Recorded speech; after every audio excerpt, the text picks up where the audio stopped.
Halo semuanya, kedengaran suara saya?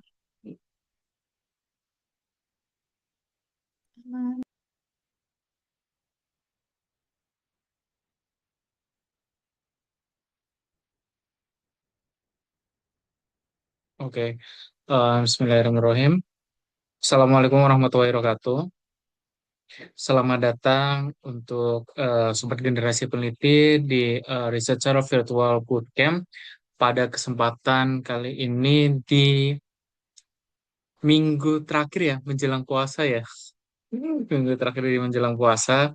Nah, kebetulan kita apa namanya kedatangan ya pemateri yang keren yang pada kesempatan ini kita akan membahas terkait dengan perusahaan.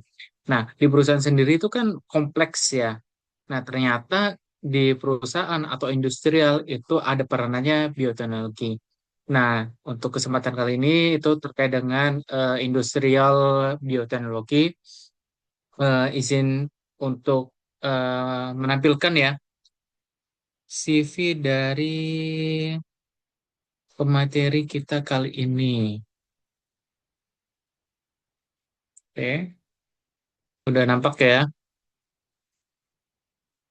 Oke. Nah, pada kesempatan kali ini terkait dengan industrial bioteknologi, kebetulan kita akan diskusi bersama Mbak ya, saya panggilnya Mbak, Mbak Insinyur WAOD Cakra Nirwana STMT PhD. Kebetulan beliau sebagai Lecturer of Chemical Engineering at Universitas Barwijaya. Nah, untuk terkait pendidikannya ini luar biasa banget ya, sampai nyebrang gitu ke Taiwan. Nah, untuk terkait dengan publikasinya juga tidak kalah kerennya juga gitu, terkait dengan apa namanya sharing terkait industri teknologi gitu kan. Oke. Sebelumnya gimana nih kabarnya dari sobat generasi peneliti semua? Bisa kirim reaction emote mungkin sebagai semangat ya untuk kesempatan kali ini. Oh, aman, aman. Oke, oke, siap. Hmm, Oke. Oh iya, sebelumnya saya Dadan sebagai moderator pada kesempatan kali ini izin untuk menyampaikan agenda sebelum pemaparan, yaitu pertama terkait dengan pemaparan pemateri, kemudian diskusi, nanti ada sesi apa namanya ya dokumentasi, sorry, dokumentasi, kemudian ada terakhir itu penutup. Nah, untuk sebelum apa ya, untuk materi nanti yang kita simak, diingatkan kembali untuk disimak dengan baik-baik karena nanti ada kuis ya untuk sebagai evaluasi teman-teman sobat generasi peneliti untuk mendapatkan sertifikat. Halo Mbak, halo Mbak Cakra. Itu belum di unmute ya kayaknya. Oh, Oke. iya. Udah aman Mbak semuanya Insya Allah, materinya? Insya Oke. Allah. Oke. Bisa dimulainya Mbak. Silakan Mbak. Oke, Selama 60 menit ya pemaparannya. Silakan Mbak. oke, oke. Bismillahirrahmanirrahim. Assalamualaikum warahmatullahi wabarakatuh. Selamat malam, teman-teman. Ini kayaknya banyak mahasiswa ya. Kalau kalau lihat namanya kayaknya ini Gen Z ya. Karena semakin lama semakin susah namanya anu mahasiswa ya. Nah, eh, saya perkenalkan ya, nama saya Waude Cakra Nirwana. Saya dari sekarang posisinya adalah sebagai pengajar atau dosen di Teknik Kimia Universitas Brawijaya. Semoga sini ada mahasiswa, ada mahasiswa saya, sepertinya tidak ada ya. Nah, tadi sebenarnya sudah diperkenalkan, jadi saya tidak perlu perkenalkan diri lagi. Saya langsung masuk ke materi ya. Santai saja ini, apa ya? Mungkin saya nanti lebih banyak diskusi sebenarnya ya.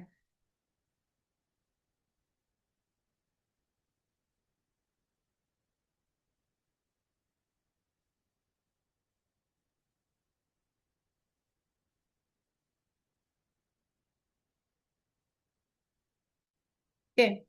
Eh, Tema yang diberikan ke saya oleh tim generasi peneliti adalah industrial bioteknologi atau bioteknologi industri ya. Jadi kalau teman-teman ini saya nggak tahu yang apa namanya yang gabung di malam ini jurusannya lebih banyak kemana ya.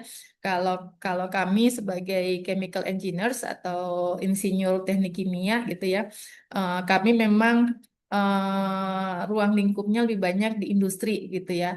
Karena kami lebih kepada optimasi proses ya. Nah, saya mungkin mulai dulu dari apa ya basic knowledge saja ya tentang apa sih industrial bioteknologi itu ya. Jadi kalau kita saya pakai highlight aja. Nah, kalau kita bicara tentang bioteknologi industri ya, maka ini sebenarnya lebih banyak atau lebih sering disebut sebagai white bioteknologi ya. Kenapa disebut sebagai white bioteknologi? Karena memang tujuannya adalah untuk memproduksi ya, produk-produk baik itu chemicals atau bahan kimia ya, senyawa-senyawa kimia, kemudian bisa produksi material atau bahan bakar ya dari sumber-sumber yang terbarukan gitu ya. Mungkin kalau kita bicara eh, bioteknologi atau bioproses, teman-teman paling sederhana bisa atau sudah tahu tentang fermentasi ya, tentang fermentasi. Nah, maka itu salah satu contoh ya bagaimana eh, bioproses atau dalam hal ini adalah bioteknologi untuk memproduksi senyawa-senyawa yang banyak digunakan di kehidupan kita sehari-hari ya, baik yang dalam bentuk sederhana maupun dalam bentuk advance ya. Nah, kata kuncinya yang membedakan dengan kalau bahasa kami itu adalah chemical synthesis ya, adalah di penggunaan living cells ya atau enzim. Nah, kalau kita bicara produksi bahan kimia, ya contohnya paling sederhana etanol ya, yang paling sering kita temukan atau paling kita dengar ya, itu kalau tanpa tidak menggunakan apa bioproses atau tidak menggunakan bioteknologi, maka itu bisa diproduksi lewat chemical synthesis ya, atau beberapa eh, atau bahan-bahan kimia lainnya ya. Nah, tapi kalau kita bicara tentang bioteknologi atau bioproses, maka tentu akan melibatkan sel hidup ya, baik dalam bentuk sel hidup ataupun dalam bentuk langsung enzimnya. Nah, eh, kalau kita bicara tentang bioteknologi industri atau bioproses industri, walaupun secara definisi bioproses dengan bioteknologi agak sedikit berbeda ya, tapi pada akarnya sebenarnya hampir sama gitu ya. Nah, maka intinya adalah sebenarnya ingin menurunkan ya eh, penggunaan energi di dalam proses produksi material ya atau pengurangan gas emisi ya di dalam produksi bahan kimia atau misalnya untuk menurunkan apa ini waste atau limbah yang dihasilkan ya.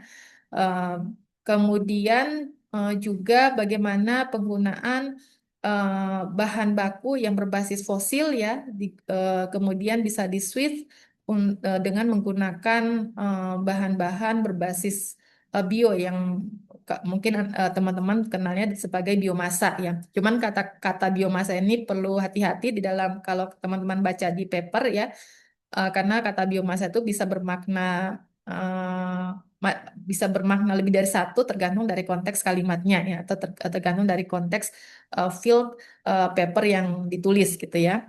Nah, eh, tentu di dalam industrial bioteknologi ya intinya adalah atau tujuannya adalah untuk mereplace atau menggantikan proses-proses yang melibatkan bukan reaksi kimia, melibatkan chemical synthesis ya di dalam memproduksi eh, material atau produk-produk yang diinginkan ya. Eh, ini kadang-kadang salah konsep ya, dibilang misalnya apa yang namanya chemical reaction itu apa istilahnya bahwa chemical synthesis itu pasti menggunakan bahan kimia ya. Sedangkan kalau misalnya bioproses atau bioteknologi tidak menggunakan bahan kimia, itu itu perspektif yang tidak benar ya. Jadi air pun sebenarnya adalah bahan kimia ya. H2O itu ya bahan kimia ya.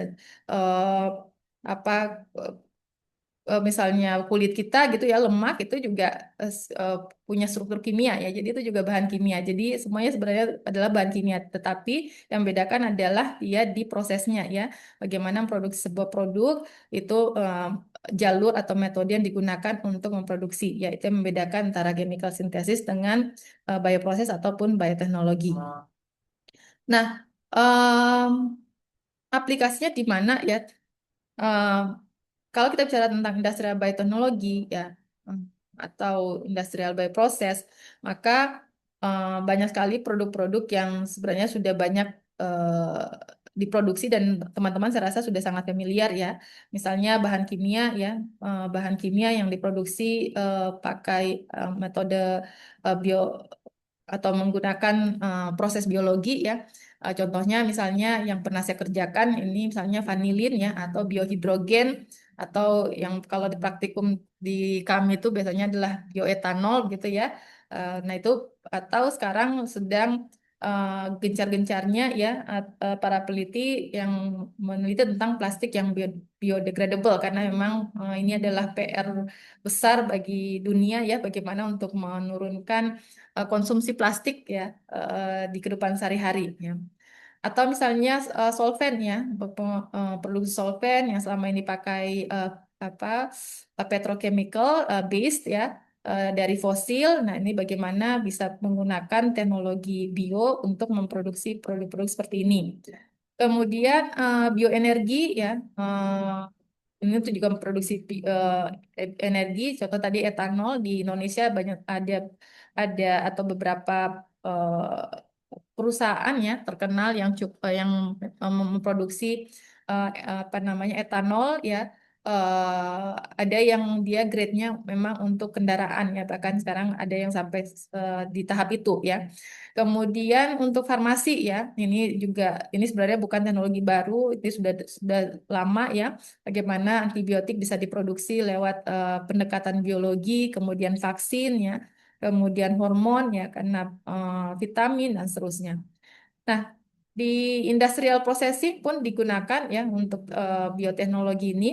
Eh, Contohnya apa? Contohnya misalnya penggunaan enzim sebagai biokatalis di dalam tekstil, processing tekstil ya, pembuatan apa namanya industri tekstil.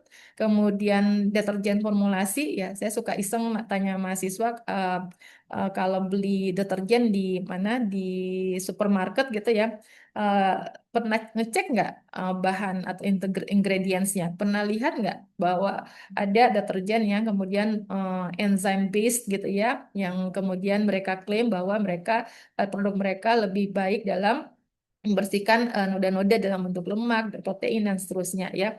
Nah, itu adalah aplikasi bioteknologi di industri ya. Kemudian atau di food processing ya, kita sangat mudah menemukan produk-produk makanan ya hasil fermentasi. Kemudian di environment teknologi ya, ini juga sedang bagus-bagusnya teknologi atau pemanfaatan proses-proses biologi dalam menangani masalah-masalah lingkungan ya. Misalnya waste treatment yang sudah banyak diaplikasikan di industri, kemudian pollution control. Kalau teman-teman familiar dengan apa CO2 capture ya, atau CO2 apa itu storage ya, maka ini juga adalah salah satu yang bisa digunakan, pendekatannya adalah dengan metode biologi ya. Tentu masing-masing eh, apa masing-masing metode tentu punya kelebihan dan kelemahan ya.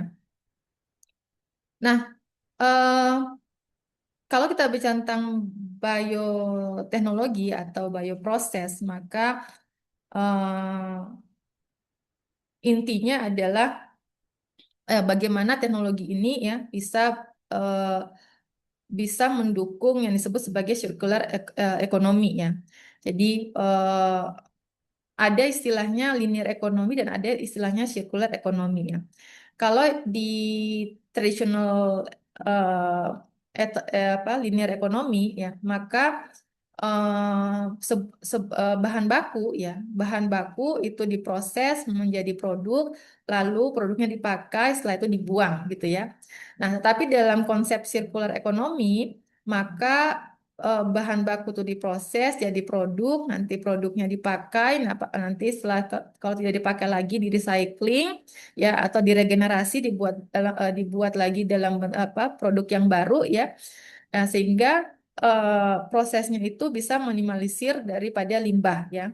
Nah, sehingga kalau kita lihat di sini untuk em, konsep bagaimana bio bio atau bagaimana manfaat dari bioteknologi ini atau bioproses ini di dalam mendukung sirkular ekonomi ya. Nah, maka di sini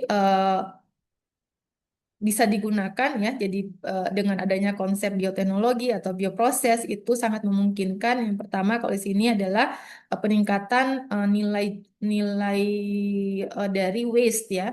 Jadi kalau selama ini limbah itu dibuang yang akhirnya memberi dampak tidak baik untuk lingkungan, maka dengan adanya teknologi bioproses atau pendekatan biologi, maka waste ini bisa manfaatkan ya, bisa dimanfaatkan diproses menggunakan mikroorganisme atau enzim ya untuk menjadi produk-produk punya nilai jual ya. Nanti saya kasih contoh setelah ini ya tentang studi kasus. Nah, kemudian apalagi ya bagaimana konsep atau eh, manfaat daripada bioteknologi ini atau bioproses di dalam circular ekonomi yaitu adalah menghasilkan produk berbasis bio ya. Kalau apa namanya? Kalau selama ini kita menggunakan fossil based ya, contohnya misalnya kalau teman-teman punya pernah lihat vanilin dan saya rasa teman-teman tahu ya vanilin yang bisa digunakan untuk makanan atau minuman ya. Nah, itu bisa diproduksi dari chemicals atau bahan kimia berbasis petrochemicals ya, pakai chemical synthesis. Nah, tapi dengan ada pendekatan bioteknologi atau bioproses, nanti bahasanya lebih ke biokonversi ya, itu kita bisa menggunakan biomasa atau waste bahkan ya, yang sifatnya lebih renewable ya, bisa terbarukan sehingga eh, vanilin kita kita produksi itu bisa diklaim sebagai produk natural ya.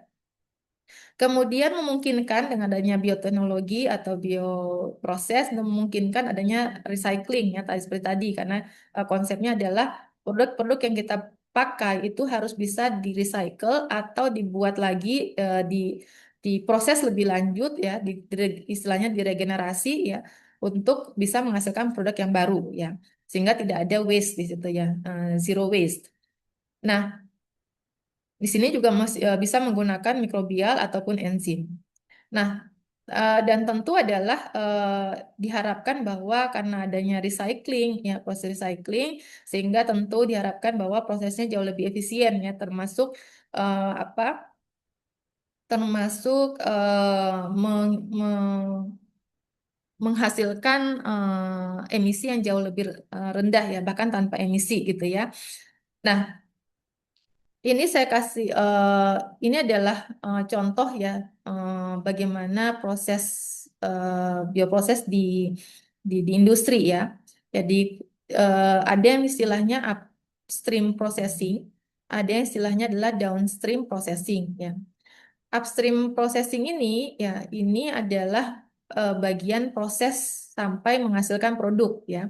Jadi kalau misalnya saya ingin produksi etanol misalnya, maka di sini nanti saya menyiapkan mikroorganisme ya. Paling sederhananya pakai Saccharomyces ya. Saccharomyces itu salah satu mikroorganisme yang luar biasa ya. Kalau teman-teman baca review paper tentang Saccharomyces itu hampir semua chemicals dia bisa hasilkan ya. Kemudian apa namanya setelah itu ya kita kasih makanan kemudian kita kondisikan ya kita kondisikan reaktornya ya sesuai dengan keinginan dari mikroorganismenya untuk menghasilkan produk.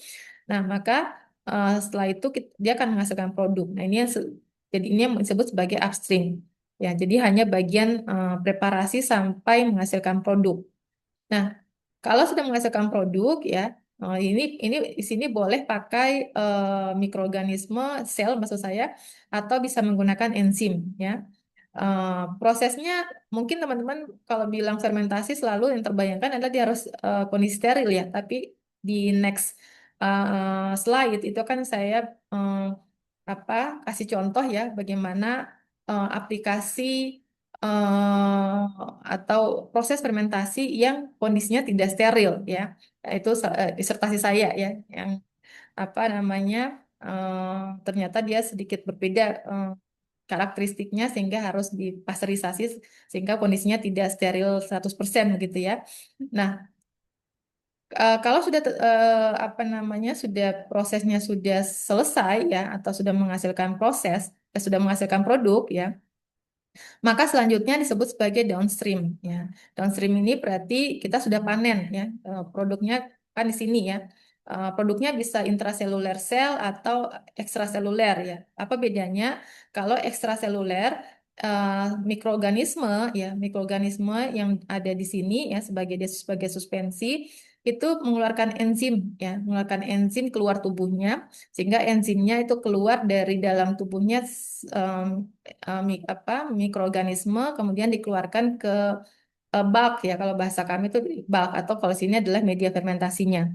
Nanti enzim yang ada di media fermentasinya kemudian bereaksi dengan substrat ya kemudian itu menghasilkan produk. Sedangkan kalau intraseluler sel maka itu maksudnya adalah enzimnya tidak dikeluarkan dari tubuhnya sel ya tapi ada di dalam sel. Nah, nanti substrat ya masuk ke dalam sel kemudian bertemu dengan enzim menghasilkan produk. Nah, produknya itu kemudian dikeluarkan dari sel gitu ya. Ada yang dikeluarkan dari sorry intraseluler intraseluler sel berarti enzimnya ada di dalam ya. Kalau ekstraseluler sel berarti enzimnya di luar gitu ya. Nah, kemudian kalau sudah jadi produknya ya kita berarti panen gitu kan. Nah, panennya nanti macam-macam ya. Kalau sini sepertinya dia tidak secara detail menjelaskan ya. Ini saya ambil dari salah satu apa namanya website ya. Tapi intinya adalah eh, proses yang dilakukan setelah panen itu bisa bermacam-macam tergantung tadi produknya apa ya. Jadi karena produk fermentasi itu tidak hanya produk metabolit ya. Yang teman-teman tahu misalnya produk metabolit misalnya etanol, butanol, kemudian vitamin ya. Tadi ada apa itu namanya protein misalnya ya. Bukan hanya itu, tapi namanya enzim juga adalah produk eh, fermentasi ya. Kemudian sel sendiri adalah produk fermentasi. Jadi kadang-kadang kita melakukan atau di industri ya, di industri melakukan proses fermentasi tujuannya bukan mengambil apa hasil metabolitnya, tapi kadang-kadang tujuannya adalah ingin mengambil enzimnya atau mengambil selnya justru ya. Jadi tergantung tergantung nanti untuk proses downstreamnya tergantung dari yang mana yang mau diambil gitu ya. Tapi intinya adalah setelah proses eh, fermentasi, maka kita akan lakukan purifikasi ya. Sorry, pemisahan dulu. Setelah pemisahan baru kita purifikasi. Nah, pemisahannya macam-macam ya. Contoh misalnya kita inginkan produk kita misalnya biomasanya atau selnya ya. Jadi yang kita inginkan adalah produknya adalah selnya. Maka tentu yang kita gunakan paling sederhana adalah kita sentrifugasi ya.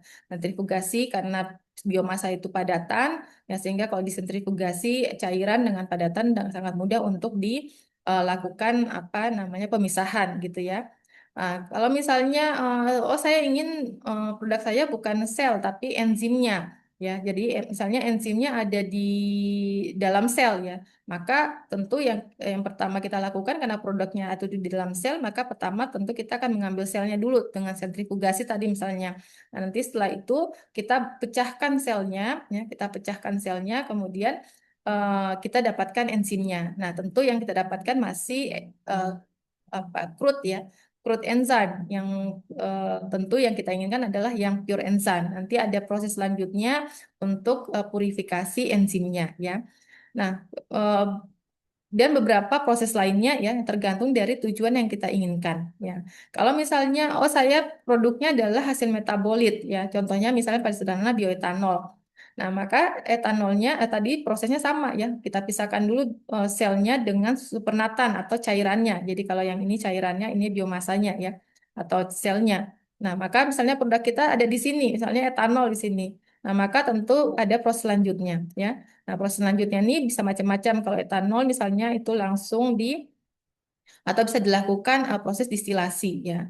Eh, Mungkin teman-teman sini banyak yang bukan basic teknik kimia. Jadi kalau distilasi itu adalah pemisahan komponen ya dari campurannya berdasarkan kalau sederhananya adalah berdasarkan titik didih begitu ya.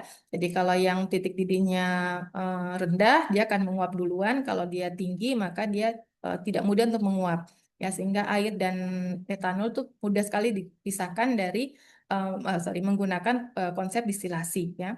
Nah, kalau mau pakai apa? Nanti kalau prosesnya mau lebih murni lagi atau ada spesifikasi tertentu, misalnya oh bioetanolnya mau yang eh, apa? Misalnya untuk bahan bakar grade ya. Nah, maka tentu dia harus purifikasinya harus tinggi ya, misalnya 99,99% misalnya. Nah, itu harus ada proses lebih lanjut lagi ya. Biasanya kalau di industri biasanya menggunakan membran ya. Nanti kan membran itu adalah pemisahan berdasarkan ukuran molekul. Nanti kalau molekulnya besar akan tertahan, kalau molekulnya kecil dia akan melewati membran sehingga dua komponen itu bisa terpisah dengan mudah gitu ya. Nah,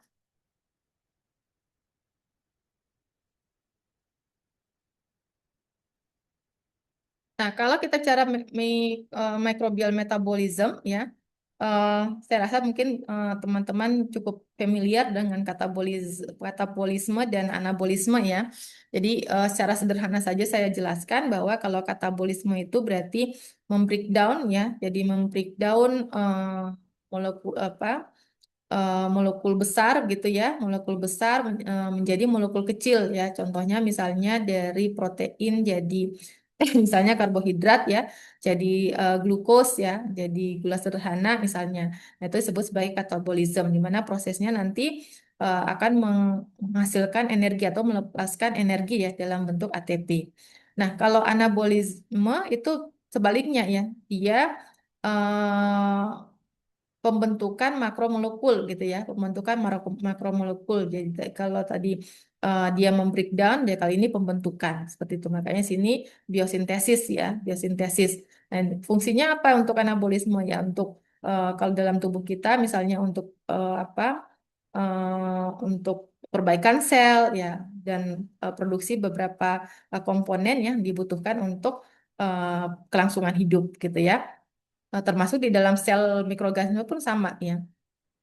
Nah, ini saya kasih contoh ya. Saya kasih contoh bagaimana industrial bioteknologi atau industrial bioproses di dalam sorry di dalam skala sebenarnya ini bukan skala industri ya. Ini hasil riset saya tapi ini sebenarnya sudah cukup lama diimplementasikan di industri ya. Saya kurang tahu kalau di Indonesia yang sebenarnya teknologi ini sudah pernah saya tawarkan ke salah satu industri di Indonesia ya karena dia juga produksi vanilin walaupun dia produksi vanilinnya sintetik ya. Jadi teknologi pernah saya tawarkan, tapi ini teknologi yang bukan baru ya, sudah di Prancis terutama ya karena mereka sangat sangat banyak menggunakan flavor fragrance industri flavor fragrance di sana khususnya untuk produksi vanilin sangat sangat cukup apa namanya yang menggunakan teknologi biologi ya mas saya, pendekatan biologi mas saya itu sudah cukup banyak ya. Nah, ini gambaran vanilin saya rasa teman-teman pasti sudah sangat familiar ya, cara chemical structure modelnya seperti ini ya. Tidak akan saya jelaskan ininya, tapi intinya adalah dia adalah bahan kimia gitu ya. Nah, aplikasinya di mana untuk vanilin ini? Yaitu adalah di food and beverages ya, di makanan tentunya, biasanya di cakes ya, kemudian di parfum, ya di beberapa apa namanya parfum merek parfum tertentu itu menggunakan vanilin ya. Kemudian di obat-obatan yang untuk meminimalkan rasa pahit begitu. Kemudian saya baru apa namanya ternyata juga banyak digunakan di rokok ya. Cuman saya nggak tahu rokok yang mana tapi kabarnya begitu ya. Kemudian di apa ini ya household product ya. Jadi produk-produk rumah tangga. Nah, tapi yang paling banyak digunakan ada di food and beverages ya. Nah, kalau kita lihat vanillin market size-nya itu maka eh, pertumbuhannya setiap tahun itu meningkat sekitar 5,2% ya. Jadi dari tahun 2022 sekitar apa namanya 12,73 billion USD kemudian meningkat sampai 19 USD USD billion ya di tahun 2030. Jadi peningkatan atau demand-nya cukup tinggi ya dan vanillin ini merupakan salah satu flavor fragrance compound yang paling banyak digunakan ya di dunia. Ya. Nah, kalau kita bicara tentang vanilin, produksi vanilin, maka ada 3 rute yang bisa atau yang saat ini ada di industri ya. Yang pertama adalah natural vanilin. Jadi kalau teman-teman tidak paham vanilin itu dari mana, nah ini dia sumber dari vanilin. Ada yang namanya tanaman vanila. Jadi kalau teman pasti ya tahu vanila ya, tapi nggak tahu apa bedanya vanila dan vanilin ya. Jadi tanamannya sini namanya vanila. Ini kalau teman-teman, jadi sebenarnya tanaman originalnya, eh, maaf kalau saya salah ya, tapi seingat saya itu Amerika apa ya, Meksiko apa-apa ya, jadi Amerika Amerika sana lah ya. Nah ini kemudian dibawa secara meluas ke seluruh dunia begitu ya. Nah kalau di Indonesia sendiri saya pernah mengunjungi di Bali ya, jadi ada satu apa orang Prancis ya yang punya perkebunan vanilin di Bali ya. Nah, ini awalnya awalnya bunga ya. Jadi awalnya bunga, kemudian bunga itu ternyata kalau di negara originalnya itu ada hummingbird namanya ya. Jadi saya nggak tahu bahasa Indonesianya apa ya. Burung ya, yang dia adalah kalau bahasa saya adalah macomblang apa ya macomblang lokal gitu ya untuk mengawinkan putik dan benang sari ya eh, pada bunganya sehingga kalau sudah terkawinkan maka muncullah namanya polong ini ya. Nah, tapi di negara-negara di luar originalnya maka ini bunganya harus dikawinkan secara manual ya, jadi menggunakan tangan. Nah, karena dia tidak karena tempatnya tersembunyi sehingga dia tidak bisa secara natural gitu ya hanya dengan angin gitu ketemu nggak bisa. Jadi memang harus secara dengan bantuan gitu ya dengan bantuan manusia. Nah, nanti kalau sudah matang gitu ya, kemudian akan istilahnya fermentasi, tapi fermentasinya bukan menggunakan mikroorganisme tapi di apa ya kalau saya bahasa Indonesianya mungkin di peram gitu ya, biarkan seperti teman-teman kalau misalnya ambil pohon apa ngambil buah mangga belum matang kemudian dibiarkan gitu ya sehingga dia matang secara natural gitu ya. Nah, itu juga sama ya. Nanti selama proses fermentasi tapi istilahnya fermentasi ya. Nah, selama fermentasi itu chemicals ingredientsnya kemudian berubah karena terjadi reaksi kimia di dalamnya ya karena perubahan suhu, perubahan apa itu kadar air sehingga terjadi reaksi kimia. Nah, kalau warnanya hijau gini belum belum ada baunya ya. Kalau dia sudah terfermentasi seperti ini, kemudian muncullah bau apa vanilin gitu ya. Bau vanila karena vanila itu bukan bukan hanya dari vanilin tapi berbagai macam compounds gitu ya. Tetapi komponen terbesarnya adalah vanilin. Nah, kemudian ini apa namanya diekstrak begitu ya, diekstrak pakai solvent atau pakai pelarut, kemudian dikristalisasi sehingga menghasilkan vanilin. Nah, keduanya atau rute keduanya adalah sintetik vanilin. Ini yang tadi yang saya sebut sebagai chemical synthesis. Jadi vanilin selain natural dari tanaman itu bisa disintesis secara kimiawi ya. Maaf ini kayaknya oh ini. Eh, Secara kimiawi ya. Jadi menggunakan kalau di sini contohnya dari guaiacol atau jadi bahan kimia ya senyawa bahan kimia fenol yang diturunkan atau merupakan produk turunan dari petroleum ya atau eugenol ya eugenol ini salah satu komponen terbesar yang ada di cengkeh ya. Nah, itu kita bisa produksi vanilin dari senyawa-senyawa seperti ini atau lignin ya. Teman-teman mungkin pasti mungkin sangat familiar dengan lignin ya. Tapi ini chemical synthesis, jadi dia akan pakai pakai katalis ya, katalis chemicals gitu ya. Contohnya sini ada ini katalisnya, kemudian ada Me2SO4, ini adalah bahan kimia semua nih. Ya, ini kemudian direaksikan sedemikian rupa ya, biasanya pakai tekanan tinggi dan seterusnya untuk menghasilkan vanilin gitu ya. Nah, terakhir, ini adalah vanilin yang diproduksi melalui proses biokonversi. Ya, dia butuh namanya prekursor. Ya, jadi vanilin ini kalau secara natural ya sampai saat ini yang saya tahu tidak ada mikroorganisme yang bisa memproduksi vanilin dari sugar. Ya, makanya secara natural ya mas saya, secara natural bisa diproduksi dari sugar dengan metabolic engineer ya. Jadi dengan direkayasa secara genetik mikroorganismenya. Nah, makanya di sini pakai prekuson makanya namanya bukan fermentasi ya. Walaupun sebenarnya prosesnya fermentasi tapi di ilmu mikrobiologi ternyata biokonversi dan fermentasi itu dibedakan. Dibedakan karena dibedakan di bagian mananya, dibedakan dari bahan baku yang digunakan untuk memproduksi produk tersebut ya. Kalau di biokonversi namanya prekursor ya. Kemudian kalau fermentasi dia bahan bakunya adalah sugar untuk menjadi produk begitu ya. Kalau biokonversi dia tidak menggunakan sugar untuk memproduksi produk tapi menggunakan sebut sebagai prekursor. Ya, prekursornya macam-macam yang ada ferulic acid, eugenol dan seterusnya. Nah, kenapa perlu biokonversi eh, atau bagaimana perbandingan ya antara produksi natural vanillin, sintetik, kemudian yang bio-based gitu ya. Nah, ini bisa dilihat dari waktu produksinya ya. Kalau natural vanillin ini prosesnya panjang ya. Mulai dari mengawinkan, jadi polong, difermentasi, ekstrak lagi tadi ya, ada kemudian dikristalisasi ya kalau mau jadi apa vanilin vanilin serbuk gitu ya. Nah, prosesnya lebih dari 12 bulan ya. Yieldnya sangat kecil ya, tidak lebih dari 2% ya. Nah, kemudian harganya di dunia sekitar 1.200 sampai 4.000 USD per kilo ya. Nah, kemudian kalau sintetik ya, sintetik ini luar biasa, yieldnya sampai 95% ya. Jadi kemudian waktu prosesnya sangat singkat, 6 sampai 8 jam saja, sehingga harganya sangat murah ya, seper 100-nya dari yang natural vanillin, itu sekitar 20 kilo, 20 USD per kilo. Nah, kalau bioproses dia moderat ya, eh, moderat sekitar 6 sampai 72 jam ya.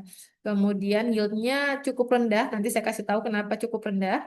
Kemudian harganya karena dia middle ya di antara natural dan sintetik, maka harganya juga cukup kompetitif ya, sekitar 400-600 USD per kilo. Nah, biokonversi ini ya, ini menjadi jawaban ya dari langkanya natural vanillin di dunia.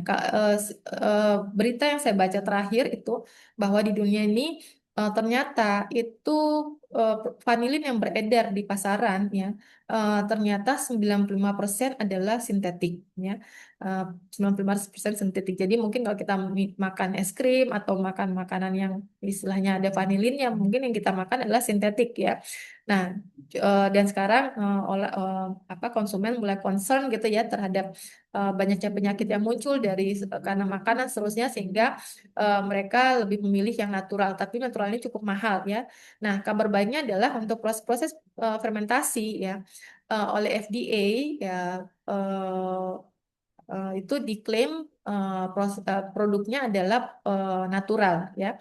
Jadi kita cukup aman gitu ya, ada alternatif proses yang untuk menggantikan natural.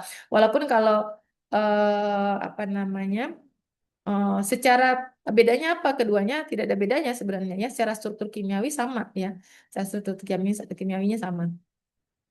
Nah, ini tadi ya prosesnya ya, dia butuh prekursor, prekursor nanti masuk mikroorganisme, masuk di selnya mikroorganisme, kemudian apa namanya menghasilkan vanilin gitu ya, kemudian nanti ada byproduct juga. Nah, Biokonversi modelnya seperti ini ya. Jadi dia secara struktur sama dengan prekursornya, hanya hanya dipotong di beberapa bagian gitu ya sehingga menjadi produk. Nah, kalau contoh di sini dia memotong ini ya, potong ini sehingga dia menghasilkan vanilin dengan struktur kimiawi seperti ini. Nah, prekursor yang sering banyak digunakan kalau teman-teman baca paper yang sering banyak digunakan adalah ferulic acid. Nah, kabar baiknya ferulic acid ini bisa ditemukan banyak di apa itu di biomasa ya, di biomasa contohnya misalnya di dinding sel ya. Kalau di sini misalnya contohnya di bagus ini misalnya apa ya? Eh, ampas tebu ya, ampas tebu. Kemudian yang saya gunakan adalah ini ya untuk riset saya kemarin yang terakhir itu adalah saya menggunakan corn cobs atau tongkol jagung ya. Eh, strukturnya bagaimana di dalam apa namanya ferulic acid ya di dalam sel tanaman. Nah, ternyata ferulic acid dalam sel tanaman itu dia menghubungkan antara apa ini lignin gitu ya dengan sugarnya ya karbohidratnya ya. Nah, sehingga ini mudah sekali untuk di eh, apa ini dipotong begitu ya dengan beberapa metode ya. Yang paling sering digunakan ada bisa menggunakan chemicals ya, contohnya misalnya menggunakan NaOH atau sebagian riset itu juga menggunakan HCl atau beberapa senyawa atau bahan kimia lain atau bisa enzimatik juga ya. Jadi nanti apa kalau secara industrial eh, tinggal memilih gitu ya mana yang mau dipilih. Nah, ini tadi ya, kenapa apa alasan kenapa vanilin itu secara melalui bioproses itu yieldnya cukup rendah ya. Karena pertama prekursornya tadi ya ferulic acid, semua prekursor yang pernah saya tampilkan tadi ini, sorry ya, ini semuanya sifatnya adalah toksik ya. Nah, maka dia toksik ya, baik ferulic acid atau prekursornya maupun produknya. Jadi vanilinnya juga toksik ke semua mikroorganisme ya. Kemudian ferulic acid dan vanilin ini bisa digunakan dimakan oleh mikroorganisme sebagai sumber karbon. Jadi kalau saya kasih di dalam mediumnya saya kasih sugar, kemudian saya kasih ferulic acid, lalu ada vanilin di situ, maka mikroorganisme ya itu dan semua mikroorganisme yang ada sampai saat ini tuh menggunakan itu ya yang maksud saya yang bisa menghasilkan vanilin ya itu bisa menggunakan ferulic acid dan vanilin sebagai sumber karbon ya jadi agak challenging apa namanya produksinya ya kemudian karena dia bisa gunakan sebagai sumber karbon energi maka ferulic acid dan vanilin ini juga selain tadi bisa digunakan ini ya sebagai sumber karbon dan energi, ferulic acid vanilin ini juga bisa diproduksi apa diproses lebih lanjut oleh mikroorganisme untuk menghasilkan byproduct ya. Nah, sehingga sejauh yang saya tahu ya, sampai hari ini di dalam metabolisme mikroorganisme yang bisa menghasilkan vanilin ya, itu vanilin ini dia adalah intermediate produk ya. Apa yang maksud dengan intermediate produk? Bahwa produk ini bisa diproses lagi lebih lanjut ya, menghasilkan byproduct ya. Makanya tadi kenapa yieldnya rendah ya? Karena tadi pertama dia toksik, kedua dia bisa apa dikonversi lagi ya. Karena dia toksik, maka secara alami mikroorganisme itu kemudian menggunakan vanillin ini untuk mengurangi toksisitas di dalam mediumnya ya, supaya dia bisa survive di dalam media gitu ya. Maka dia konversi menjadi senyawa-senyawa yang jauh lebih less toxic gitu ya, kurang toksik ya. Nah, ini challenging di dalam produksi vanilin. Nah, ini paper yang saya tulis ya. Jadi ini kami gunakan Concops ya untuk menghasilkan apa itu ferulic acid. Nah, kemudian ferulic acidnya kita produksi untuk menghasilkan vanilin. Nah, ini secara laboratorium ya. eh, tapi nanti di bawah saya kasih lihat apa itu company-company yang sudah memproduksi vanilin ya dengan berbagai metode. Nah, yang pertama pasti kita ekstrak ya. Jadi kita ekstrak ferulic acidnya. Kalau di sini saya pakai NaOH ya. Jadi saya pakai NaOH untuk mengekstrak. Nah, tadi ya untuk memutus rantai tadi itu butuh NaOH. Nah, kemudian saya bantu dengan ultrasound ya, supaya mempercepat prosesnya saja ya, proses ekstraksi. Nah, setelah itu eh, eh, kita pisahkan ya. Jadi kita pisahkan, filtrasi, kita netralisasi ya, karena dia menggunakan pH 7. Kemudian kita filtrasi, nanti kita dapatkan yang namanya hidrolisat ya. Nah, kenapa penting apa namanya penelitian ini ya? Karena ferulic acid itu kalau Anda beli chemicalsnya itu cukup mahal ya.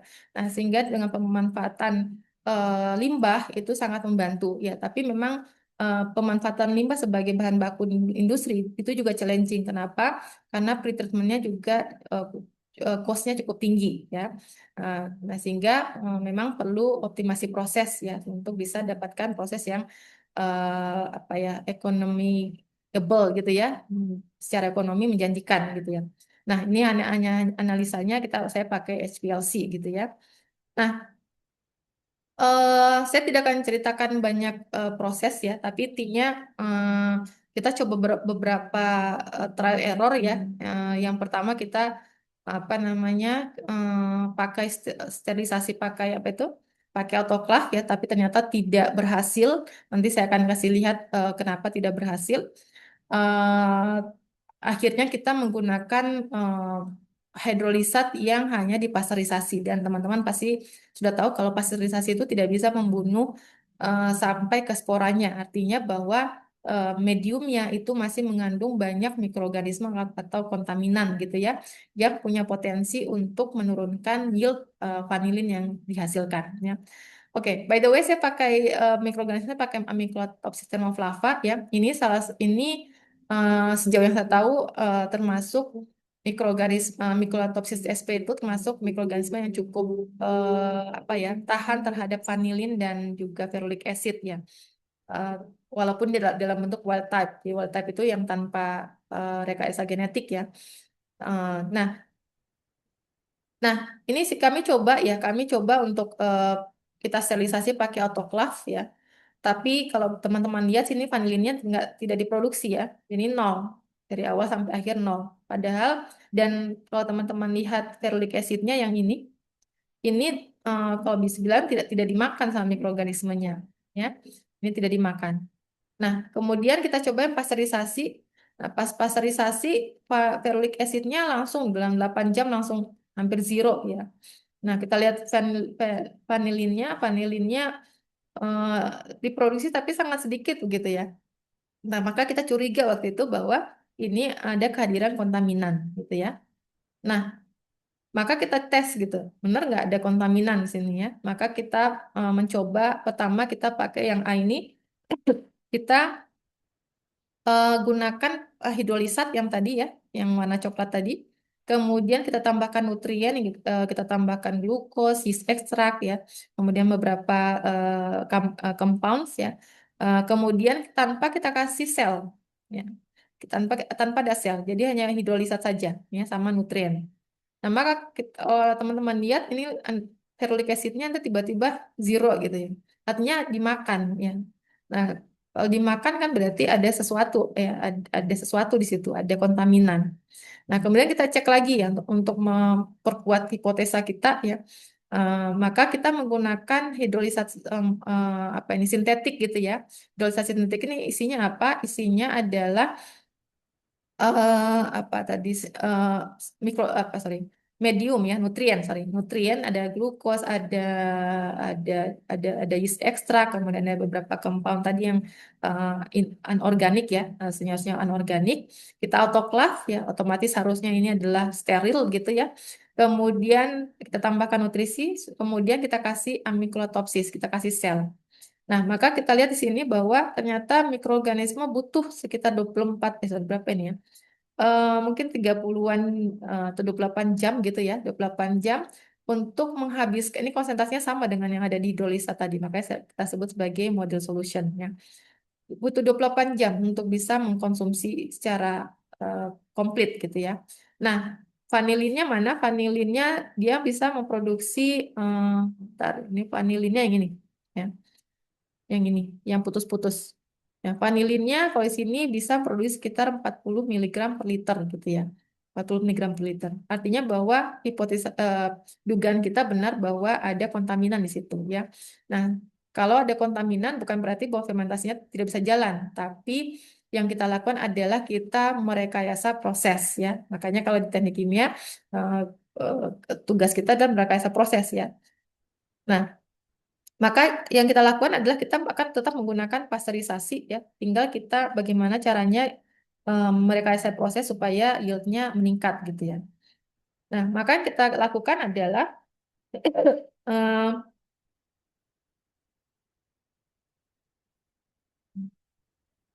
oke. Maka yang kita lakukan adalah kita ini saya lewatkan saja ini hanya apa istilahnya. Ini pembuktian ya, apakah ada kontaminan atau tidak ya. Tadi sudah jelas ada kontaminan ya. Nah, maka langkah selanjutnya adalah kita oh sorry, ini saya ini kami uji ya, uji ya, apakah kehadiran nutrien dalam hal ini adalah glukos dan apa itu yeast extract, apakah itu mensupport apa itu namanya eh, kecepatan mikroorganisme untuk apa mengkonsumsi ferulic acid begitu ya. Jadi sini kita ada medium yang isinya hidrolisat plus garam-garam tadi inorganik. Kemudian ini supernatan jadi eh, apa ini ya. Ini jadi waktu waktu kita apa itu tadi kita mau mau fermentasi tadi ya kita mau biokonversi itu kan ada 10% sel ya yang 10% suspensi yang kita masukkan di dalam apa di dalam medium kita ya untuk memulai fermentasi. Nah, maka kalau kita lihat sini kalau ada medium itu jadi yang saya maksud adalah ini ya. Nah, ini ketika ketika apa ini kan adaptasi ya kalau teman-teman paham itu ada proses adaptasi ya dari media padat ke media cair sebelum kita masukkan ke apa ini fermentasi apa, medium ya. Nah, maka eh, kita sini biasanya kasih 10% ya. Kita kasih 10%. Karena ini misalnya 100 mili, maka kita kasih 10 mili di sini. Nah, di sini kan masih ada apa glukos dan yeast ekstraknya ya. Nah, kita coba ya kalau kita tambahkan itu cepat atau tidak ya konsumsi konsumsi ferulic acidnya ya. Yang satu lagi kita coba dengan kita pisahkan antara jadi brothnya ini kita pisahkan dengan selnya. Jadi yang kita masukkan di sini nanti selnya saja tanpa ada mediumnya ya. Itu yang dimaksud dengan untuk grafik ini. Nah, maka kita lihat sini bahwa kalau saya pakai ada mediumnya tadi, ya, yang kuning tadi, maka ferulic acidnya cepat sekali ya. Mohon maaf ini kok jadi berantakan ininya ya. Maka ini produksinya, konsumsinya cepat sekali ya. Nah, glukosnya juga sama ya. Kemudian ini saya pakai yang apa ini? Ini saya pakai hidrolisa tambah salt saja ya. Jadi tanpa adanya yang tadi tadi ya, yang prosesnya itu saya sentrifugasi dulu, pisahkan selnya. Nah, itu yang hitam ya. Nah, kalau yang hitam kita lihat bahwa dia butuh waktu yang cukup lama ya. Butuh waktu yang cukup lama. Artinya apa dari grafik ini? Artinya bahwa kehadiran tadi ya medium yang ada glukos dan yeast ekstraknya walaupun hanya 10% itu mensupport pertumbuhan dari kontaminannya ya sehingga dalam di next eksperimen kami menggunakan yang tanpa ada mediumnya tadi ya hanya benar-benar hidrolisa tambah salts. Ya, jadi kita sentrifugasi dulu. Nah, rekayasa prosesnya apa yang kita lakukan? Rekayasa prosesnya tadi ya, karena kita tahu bahwa kehadiran glukosis ekstrak ini mensupport pertumbuhan dari apa itu dari kontaminan, maka kita hilangkan ya. Kita hilangkan sehingga yang kita coba ada beberapa metode kita coba ya. Ternyata yang kita dapatkan adalah bahwa yang terbaik adalah hmm, sebentar. Ini ya.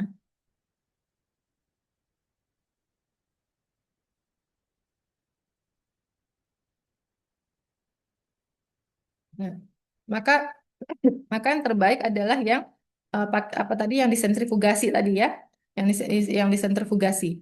Nah, kemudian kita coba ya, kita coba pakai kita tingkatkan inisial biomas konsentrasinya. Jadi kita tingkatkan selnya. Kalau tadi hanya 0,25, kita tingkatkan selnya karena eh, secara konsep bahwa kalau mikroorganisme itu banyak ya harusnya dia lebih resisten terhadap toksisitas gitu ya, terhadap senyawa-senyawa toksin. Ya, maka kita coba ya kita tingkatkan inisial biomasanya yang tadinya awalnya hanya 0,25 kita tingkatkan sampai 2 ya. Dan kita lihat di sini bahwa kita tidak melihat vanilin yield, konsentrasi vanilinnya ya. Yang kita lihat adalah yieldnya, yaitu berapa vanilin yang diproduksi per ferulic acid yang dikonsumsi. Nah, dan ternyata yang terbaik adalah kalau kita pakai 1,5 gram per liter untuk inisial biomass konsentrasinya. Ya. Jadi tadi yang awalnya hanya 28, jadinya meningkat jadi 300, ini ya, 55,7 meningkat jadi 300 ya. Jadi ini adalah salah satu contoh bagaimana kita merekayasa proses ya. Nah, kemudian eh, terakhir kita kita masih meningkatkan lagi ya dengan cara kita reducing sugar. Tadi saya sudah jelaskan, sorry, dengan mengontrol kehadiran gula di dalam medium ya. Tadi sudah jelaskan bahwa ferulic acid ini dan juga vanilin bisa digunakan sebagai sumber karbon dan energi. Jadi kalau glukosnya atau sumber sugarnya di dalam medium itu rendah, maka mikroorganisme itu akan cenderung menggunakan vanilin atau ferulic acid untuk bertahan hidup gitu ya. Nah, maka kita gunakan atau metode strategi yang kita kembangkan adalah kita kontrol ya. Karena kalau kebanyakan nanti kontaminannya bisa dominan, ya. Kontaminannya kontaminannya bisa dominan sehingga sel yang kita inginkan jadi kalah gitu ya. Nah, supaya sel kita menang, ya maka kita harus kontrol ya, gimana supaya sel kita bisa makan, ya kontaminannya tumbuhnya tidak banyak gitu ya. Nah, maka kita coba untuk mengontrol ya bahwa di dalam medium itu konsentrasi sugarnya tidak boleh lebih besar daripada 1 gram per liter ya. Nah, jadi di hidrolisa tadi itu sebenarnya secara natural dalam tongkol jagung sudah ada reducing sugarnya ya. Ada sekitar 0,5 gram per liter. Sorry, ada sekitar 1,5 gram per liter ya. Nah itu kita kontrol sedemikian rupa. Nah akhirnya naik ya vanilinnya. Nah kalau kita bandingkan ya sebelum dan sudah optimasi ya tadi yang autoclave kita pakai autoclave, pakai nutrien, pakai hidrolisat itu yieldnya hanya sekitar 16,2 ya, 16,2 miligram per gram.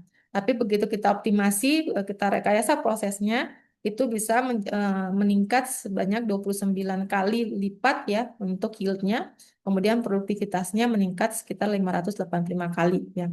Jadi itu kira-kira gambaran ya bahwa proses fermentasi itu tidak harus selalu steril ya, tapi kita perlu merekayasa proses. Nah, ini contoh, cuman memang apa ini? eh, literaturnya cukup lama ya. Saya coba cari yang terbaru tapi tidak ketemu gitu. Tapi ini kira-kira gambaran bahwa di dunia luar sana ya sudah banyak atau banyak sekali perusahaan-perusahaan yang sudah memproduksi vanilin menggunakan bioproses method gitu ya. Contohnya yang terkenal itu ada IFF ya, Evolva. Kemudian Solvay ini juga cukup terkenal ya. Dia memproduksi vanilin dari rice bran. Jadi rice bran juga mengandung ferulic acid cukup banyak, malah lebih banyak dibandingkan kalau tidak salah ya, itu lebih banyak dibandingkan mangkok jagung sebenarnya. Kemudian ada ini mane gitu. Saya nggak tahu bahasa bahasa cara cara apa menyebutnya bagaimana, tapi begitu ya tulisannya. Nah, ini memproduksi vanilin dari eginol ya. Ini pakai mikroorganisme juga. Dia pakai biokonversi ini. Ada dia pakai jadi gabungan ya. Gabungan itu gabungan antara synthetic chemical dengan fermentation ya. Ada juga yang ini tadi yang saya bilang ya, kalau EFF ini dia istilahnya de novo biosintesis ya, jadi bukan bioconversion. Bedanya apa? Kalau de novo biosintesis itu mikroorganisme harus direkayasa secara genetik ya, karena sampai hari ini yang saya tahu tidak ada mikroorganisme yang secara alami bisa mengkonversi glukosa jadi vanilin. Jadi mikroorganisme harus direkayasa dulu ya supaya bisa menghasilkan vanilin gitu ya. Makanya namanya de novo biosintesis ya. Atau dari turmeric ya atau kunyit itu juga sudah dilakukan oleh perusahaan ini ya. Itu kira-kira gambaran secara apa industri ya. Saya cepat saja karena waktunya sudah mau habis. Kemudian aplikasi eh, mikroba dan enzim ya untuk di industri misalnya paling banyak digunakan untuk makanan gitu ya. Nah, makanan saya rasa teman-teman sudah sangat familiar ya. Eh, apa namanya untuk industri apa ini bakery ya. Kemudian eh, dairy itu adalah minuman berbasis susu ya, yogurt dan seterusnya. Kemudian biofuel ya, ini penggunaan enzim ya. Kemudian apa namanya untuk fermentasi coffee bean ya, saat ini mahasiswa saya sedang bukan produksi, dekafeinasi ya. Jadi bagaimana menghasilkan kopi yang eh, kafeinnya rendah dengan menggunakan proses fermentasi ya. Kemudian ada silanase dan seterusnya ya. Saya rasa teman-teman sudah sangat familiar ya, baik menggunakan enzim maupun menggunakan mikroorganisme ya. Nah, kemudian ya ini contohnya yang untuk bagaimana aplikasi atau penggunaan mikroba dan enzimnya untuk industri tekstil. Jadi kalau teman-teman ini gambaran umum daripada industri tekstil ya. Ada yang namanya pembentukan benang, kemudian pembentukan kain, kemudian proses di ketika kain itu akan di apa menjadi produk gitu ya. Nah, maka di sini ada finishing, ada printing, dan seterusnya. Eh, Nah, maka dalam proses ini itu banyak sekali melibatkan chemicals ya, bahan kimia. Nah, mikroba dan enzim ya itu kemudian cukup banyak digugakan ya untuk menggantikan bahan-bahan kimia berbahaya tadi karena industri tekstil ini salah satu industri yang paling banyak menghasilkan waste-nya chemicals ya dan sangat berbahaya terutama dye ya atau pewarna ya. Nah, maka di industri ya itu banyak sekali replacing atau penggantian bahan-bahan chemical. Contohnya di sini ya, kalau misalnya apa itu namanya, contohnya misalnya sizing ya, sizing di sini misalnya penenunan ya itu ada bahan kimia yang digunakan ya, atau bleaching ya. Jadi kain itu misalnya diputihkan ya sebelum dikasih printing dan seterusnya itu menggunakan banyak bahan kimia ya yang dan cukup banyak yang apa istilahnya kategori B3 gitu ya. Maka itu bisa di replace ya dengan pendekatan menggunakan enzim. Ya. Dan sekarang mulai banyak ya. Kemudian dyeing ini juga paling banyak menyebabkan apa itu polusi lingkungan ya, air gitu. Nah, sehingga ini banyak, bisa di replace dengan menggunakan enzim ya. Nah, kemudian mikroorganisme dan enzim ya untuk industri flavor fragrance ya. Flavor fragrance itu berarti perasa, pewangi gitu ya. Nah, ini tadi yang sudah saya jelaskan sebenarnya untuk contohnya tadi vanilin, vanilin itu yang masuk kategori yang flavor, walaupun juga banyak digunakan untuk fragrance ya. Jadi intinya sama tadi ya, bisa menggunakan enzim atau menggunakan sel ya, mikroorganisme atau menggunakan plant culture ya. Tapi ini tidak akan saya jelaskan. Nah, ini contoh beberapa mikroorganisme ya yang bisa digunakan ya eh, untuk menghasilkan senyawa-senyawa flavor fragrance. Misalnya dalam bentuk alkohol ya, contohnya etanol ya, ester ya, isoamil asetat ini kalau tidak salah yang aroma yang ada di pisang ya. Nah, ini bisa kita buat ya. Contoh yang pernah saya buat juga selain vanilin adalah 2-feniletanol. Jadi itu adalah senyawa atau bahan kimia eh, yang ada komponen terbesar yang ada di minyak mawar. Jadi mawar itu punya punya minyak ya. Nah, itu komponen utamanya adalah 2-fenil etanol ya. Itu minyak mawar sangat mahal ya. Sehingga apa? Tapi dia banyak sekali digunakan untuk kosmetik ya. Nah, sehingga kosmetik-kosmetik yang menggunakan minyak mawar itu biasanya sangat mahal ya. Nah, yang kita bisa buat adalah senyawanya ya. Jadi bukan minyaknya. Kalau tadi kita bilang minyak ya, yang kita buat adalah senyawanya. Jadi kalau misalnya mau aroma apa pisang ya, maka kita bisa buat ya. Kita bisa melalui proses fermentasi ya. Kemudian tadi vanilin, kita mau produksi vanilin ya kita buat menggunakan mikroorganisme. Kemudian ya ini masih sama ya, masih menggunakan mikroorganisme ini aroma-aroma dan seterusnya. Alpha terpineol ya ini juga pernah saya buat eh, baik secara sintesis maupun pakai pendekatan mikroorganisme ya. Ya, kalau secara sintesis ini bisa alpha terpineol ini bisa diproduksi dari apa itu terpentin ya. Jadi kalau teman-teman tahu pinus ya, pinus kalau di industri itu distilasi menghasilkan terpentin sebagai produk atasnya.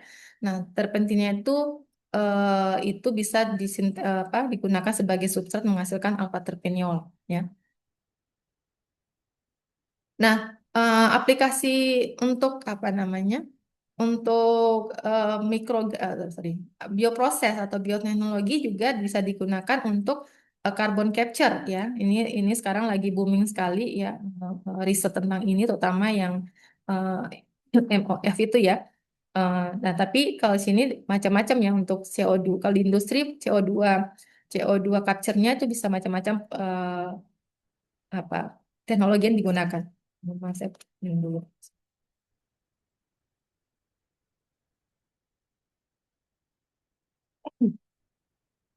Nah, teknologi yang digunakan bisa macam-macam, bisa menggunakan membran ya. Eh, Kemudian pakai mikroalga ini juga riset yang cukup eh, masif dilakukan sekarang ini ya. Kemudian paling konvensional adalah diadsorb ya. Kemudian beberapa metode yang lain absorpsi ya baik menggunakan chemicals bahan kimia ataupun secara fisik ya. Nah, untuk mikroalga ini ya, ini ini juga pendekatan yang sekarang banyak sekali dipelajari ya di riset paper-paper ya, karena cukup menjanjikan ya, karena alga itu cukup cepat pertumbuhannya, kemudian apa tidak begitu rewel ya dibandingkan dengan bakteri begitu ya. Nah, ini bisa digunakan untuk mengabsorb, mengcapture karbon ya, kemudian intinya adalah sebenarnya mikroalga ini atau alga ini dia mengcapture karbon ya. Kemudian dia mengkonversi karbon itu menjadi metabolit atau makromolekul ya. Contohnya misalnya dia dari proses reaksi biokimia di dalam alganya sendiri, maka dia bisa menghasilkan protein, polisakarida. Nah, nanti produk-produk yang dihasilkan dalam bentuk makromolekul seperti ini itu bisa dimanfaatkan untuk produksi senyawa-senyawa lain ya, untuk aplikasi yang lain. Contohnya misalnya alga mengcapture karbon gitu ya. Kemudian produknya adalah polisakarida. Nah, polisakarida ini nanti bisa diproses lagi lebih lanjut untuk menghasilkan etanol atau ya untuk fermentasi ya, etanol dan seterusnya. Atau misalnya lipid gitu ya. Nanti pakai lipid, dia produksinya lipid, nanti bisa digunakan untuk biodiesel ya. Eh, Nah, kira-kira seperti itu gambaran untuk bagaimana pemanfaatan eh, mikroorganisme dalam hal ini adalah alga secara khusus untuk carbon capture ya. Jadi ini apa contoh-contoh riset ya kalau teman-teman mau ada yang mau skripsi atau mungkin lagi ada disertasi dan terusnya. Ini beberapa contoh riset yang cukup booming saat ini ya. Termasuk flavor fragrance tadi itu sangat booming ya. Nah, kemudian ini hanya apa ya? eh, perkembangan teknologi sekarang dengan AI itu memang cukup sangat membantu ya. Kalau teman-teman mungkin yang familiar dengan fermentasi itu mungkin pernah dengar istilah RSM gitu ya, Response Process Methodology itu adalah apa ya istilahnya simulasi gitu ya, simulasi sederhana untuk eh, untuk optimasi proses biasanya ya, supaya eksperimen laboratoriumnya tidak banyak. Biasanya kita menggunakan apa RSM ini ya untuk memprediksi atau untuk optimasi proses ya, itu salah satu pendekatannya. Nah, sekarang banyak sekali metode-metode yang AI based gitu ya untuk mendesain atau mengoptimasi proses khususnya untuk bioproses. Nah, ini sendiri sebenarnya melibatkan apa namanya? Coding-coding ya yang sebenarnya kita bisa apa namanya gunakan beberapa software yang sudah ada gitu ya. Jadi ini saya jelaskan aja secara ringkas begitu ya yang sederhana. Jadi yang kita butuhkan pertama kali adalah tentu data ya. Jadi tidak mungkin sebuah model apa model eh, matematika gitu ya muncul tanpa ada data. Jadi kita tetap melakukan eksperimen ya. Eksperimen ini gunanya untuk mendapatkan data primer yang kita kan olah sedemikian rupa ya sehingga menjadi sebuah coding ya gitu ya. Nah,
Mohon maaf, Bu, suaranya masih ini ya di mute ya. oke, sorry. Nah, maka tadi ya kita akan apa tadi membuat model gitu ya, membuat model bisa teman-teman bisa menggunakan MATLAB atau Python ya. Nanti di situ kita bisa apa bisa melakukan optimasi ya. Nah, secara advance ya, secara advance nanti ini kita bisa apa kita coba modelnya, kemudian kita apa istilahnya optimasi. Tentu ya optimasi ini nanti kita validasi dengan eksperimen ya eksperimen tetap ya karena dia kita butuh data primer gitu. Nah, ya ini salah satu apa namanya ide gitu ya, ide bagaimana teknologi saat ini AI itu bisa digunakan untuk mendesain eh, apa optimasi proses khususnya. Dan ini penting ya karena kalau kita eksperimen terus apa eksperimen cukup banyak di laboratorium itu cukup, cukup wasting time atau teman-teman yang mungkin nanti berkecimpung di dunia industri ini teknologi yang cukup membantu untuk rekayasa proses gitu ya. Ya, eh, itu kira-kira yang bisa saya sampaikan. Mungkin lebih banyak diskusi saja. Saya kembalikan ke moderator.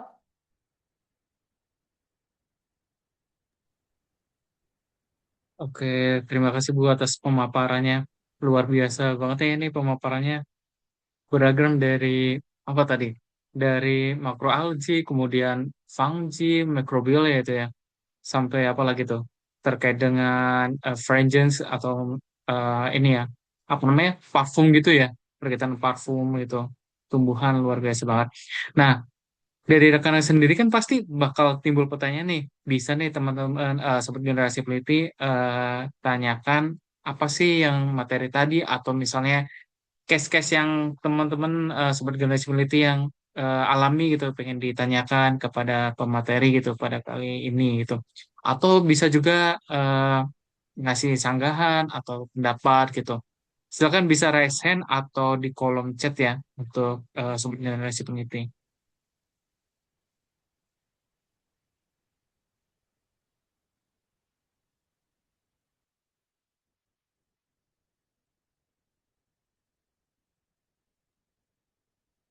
silakan untuk Sobat Generasi Peneliti ada pertanyaan atau sanggahan atau mau konsultasi juga gitu terkait dengan penelitian saya ini masih bingung gitu kan metodenya atau samplingnya gitu. Silakan. Ya mungkin tadi yang anu ya, yang Fadlin tadi ya. Itu seru. Itu riset terseru yang pernah saya saya tangani ya. Karena cukup challenging dibandingkan kalau kalau etanol itu kan gampang ya, cemplungin Saccharomyces, kasih glukosa, kasih molase Mm-mm. atau paling sederhana ya. Udah dibiarin aja, yang penting kondisi operasinya bagus gitu, apa berhasil gitu ya. Dan ini karena produknya dimakan gitu ya, udah toksik dimakan, jadi itu cukup challenging ya. Tapi menyenangkan ya, karena industrinya cukup apa namanya menjanjikan gitu ya. Oke, silakan. Ada pertanyaan atau sanggahan atau tanggapan yang lainnya? Karena menarik juga ya industri bioteknologi itu. Kalau saya yang lihat gitu ya Bu ya. Iya, jadi ini jadi alternatif ya, karena eh, contohnya vanilin ya. Kalau dulu dengan apa tadi chemical sintesis ya, disintesis tuh cukup banyak menghasilkan waste ya, yang eh, akhirnya beberapa di zaman dulu tahun 1970-an atau skill itu ya, itu banyak metode-metode yang kemudian dilarang oleh pemerintah luar negeri gitu ya, karena memang menghasilkan banyak waste gitu ya. Jadi ini jadi eh, apa ya alternatif yang cukup menjanjikan yang menggantikan yang natural tadi gitu. Nah, memang prosesnya cukup lama gitu ya. Ya, ya bisa terbayangkan nggak setiap satu pohon ada sekian banyak bunga, ya itu harus dikawinkan harus satu gitu ya. Oke, ternyata kepancing juga nih Bu. Ada pertanyaan dari Kak Joanne. Selamat malam, saya ingin bertanya apakah bisa dijelaskan lebih detail mengenai carbon capture yang absorption untuk alumina. Terima kasih, silakan Bu.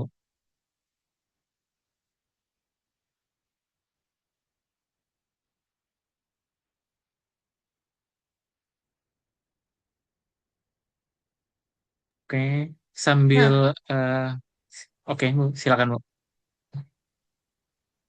nah, saya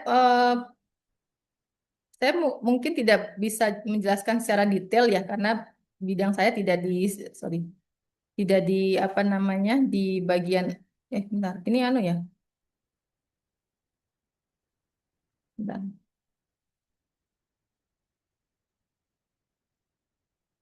sini aja deh.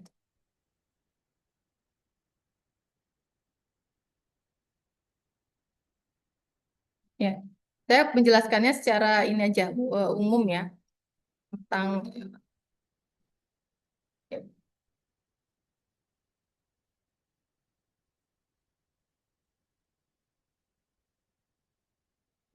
tentang adsorpsi gitu ya. Nah, ini ntar ini yang bertanya masih apa, orang teknik kimia atau bukan ya? Supaya saya menyesuaikan jawabannya. Background Saya pendidikannya jurusan sirkular ekonomi, Bu. ekonomi ya? Circular ekonomi. Oh, anu apa backgroundnya ekonomi ya? Baik, saya akan menjawab secara sederhana ya. Jadi ada yang namanya adsorben gitu ya. Mungkin teman-teman eh, pernah lihat arang aktif enggak ya? Atau apa ya paling sederhana itu? eh Contohnya ini silika gel. Nah, teman-teman pernah tahu beli sepatu kan ya? Biasanya ada silikanya itu. Nah, silika itu kan fungsinya dia menyerap air ya. Kalau di sepatu kita tuh menyerap air supaya sepatu kita itu tidak mudah lembab gitu ya. Nah, itu contoh adsorben ya. Itu contohnya adsorben. Nah, itu juga sama ya, adsorpsi. Ya, prosesnya sebut adalah adsorpsi. Nah, jadi ada material ya, istilahnya tuh intinya adalah material. Contohnya misalnya karbon ya atau alumina tadi ya. Nah, karbon ini ya, ini digunakan untuk nanti untuk absorpsi ya. Sini ada absorpsi bed ya, artinya dia ya, jadi nanti apa namanya gambarannya nih kalau di industri ya, ini nanti ini di ada tower gitu ya, ada tower, sorry, gitu ya, ada tower. Kemudian sini isinya ya adsorben-adsorben ini ya. Contohnya tadi misalnya apa tadi silika gel tadi ya contohnya ya. Jadi nanti diisi di sini ya sebagai adsorbennya ya. Nah, nanti karena ini gas ya, biasanya akan dikontakkan dari bawah gitu ya. Nah, sini misalnya ada apa namanya? Ada senyawa apa gitu ya, ada gas apa, ada gas X, Y, kemudian ada gas CO2 gitu ya. Nah, nanti kemudian karena dia melewati adsorben ini ya, eh, ada ada interaksi antara CO2 ini dengan adsorbennya tadi. Contohnya kalau digambarkan tuh ada interaksi antara oksigen tadi kalau misalnya di sepatu gitu, sorry, H2O yang ada di udara. Jadi udara kita mengandung H2O ya, makanya ada disebut sebagai kelembaban gitu ya. Nah, itu nanti kalau kalau saya bayangkan saya jelaskannya ke silika gel tadi ya biar bisa terbayangkan. Nah, H2O-nya itu kemudian berinteraksi dengan silika gel, yaitu dia kan berikatan secara fisik begitu ya. Nah, sehingga dia terperangkap di dalam apa itu permukaan-permukaan silika gelnya begitu ya, apa terperangkap di dalam silika gelnya. Nah, ini juga sama ya, CO2 X Y gas X Y CO2 gitu ya. Itu nanti masuk ke dalam tower ini ya, nanti dia berinteraksi dengan ini ya. Nah, di dalam sini nanti terserap CO2-nya terserap gitu ya.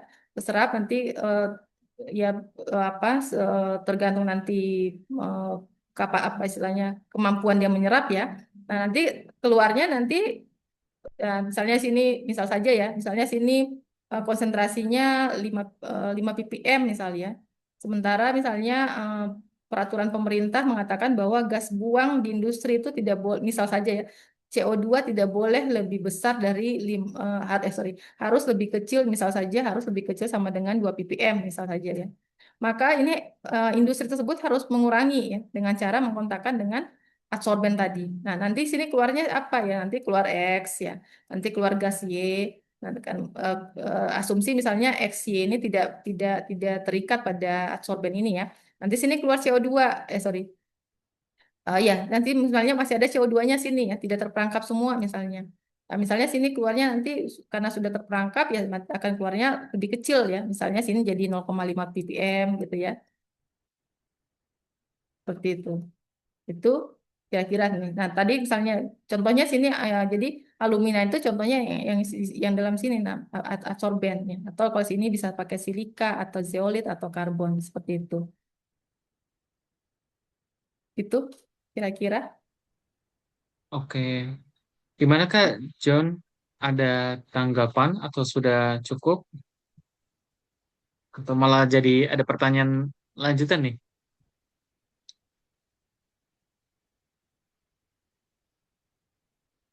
Baik, terima kasih sudah cukup. Oke. Silakan yang sobat generasi peneliti yang lainnya. Oke, ada dari Kak Senin. Malam Bu, saya mau bertanya terkait slide AIN.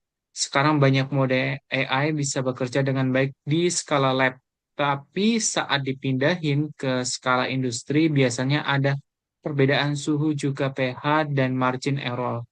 Seberapa akurat AI saat ini bisa membantu dalam sektor industri ataukah masih perlu intervensi manual dari operator? Silakan Bu. Baik. Eh, Sekali lagi saya apa namanya ini saya boleh tanya balik ya. Ini backgroundnya apa? Teknik kimia atau apa gitu? Saya Atau masih SMA, Ibu. informatika?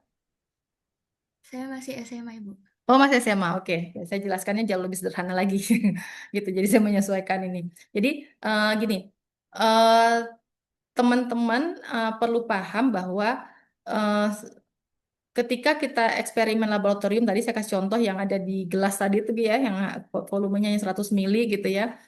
itu ketika misalnya, oh ternyata kalau produksi vanilin ini itu suhunya harus misalnya atau pengadukannya kan tadi saya aduk ya pengadukannya harus 100 rpm gitu rotasi per menit gitu ya 100 putaran per menit gitu misalnya.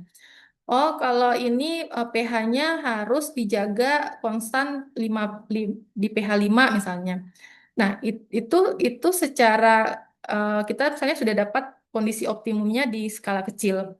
Begitu kita scaling up, kita perbesar gitu ya volumenya, maka belum tentu hasilnya sama ya. Kenapa? Karena eh, ketika sudah skala besar itu faktor yang pengaruhi itu sangat banyak gitu ya. Kenapa yang kecil tidak berpengaruh ya? Ya sebenarnya sama ya, tapi cuman kan kalau diperbesar kan jadi lebih kompleks gitu ya. Sistemnya jadi lebih kompleks sehingga pasti ada error, pasti ada ketidaksamaan antara hasil yang kita dapatkan ketika skala kecil dengan skala besar. Nah, AI pun sama ya, tidak ada yang sempurna ya. AI ini kan sebenarnya yang buat kita sendiri gitu ya. Ini kan bukan bukan tiba-tiba teknologi ini ada ya. AI itu kan atas perintah kita ya. Coba teman-teman masuk ke ChatGPT aja contoh AI paling sederhana gitu ya. Kalau teman-teman tidak perintah, apa keluar hasil kan tidak gitu ya. Kita perintah pun kalau perintah kita kalau istilahnya kan sekarang prompt ya. Kalau kita perintahnya salah kan dia tidak sesuai dengan yang kita inginkan gitu. Jadi sama juga ini ya. Jadi kalau contohnya tadi ini, sorry.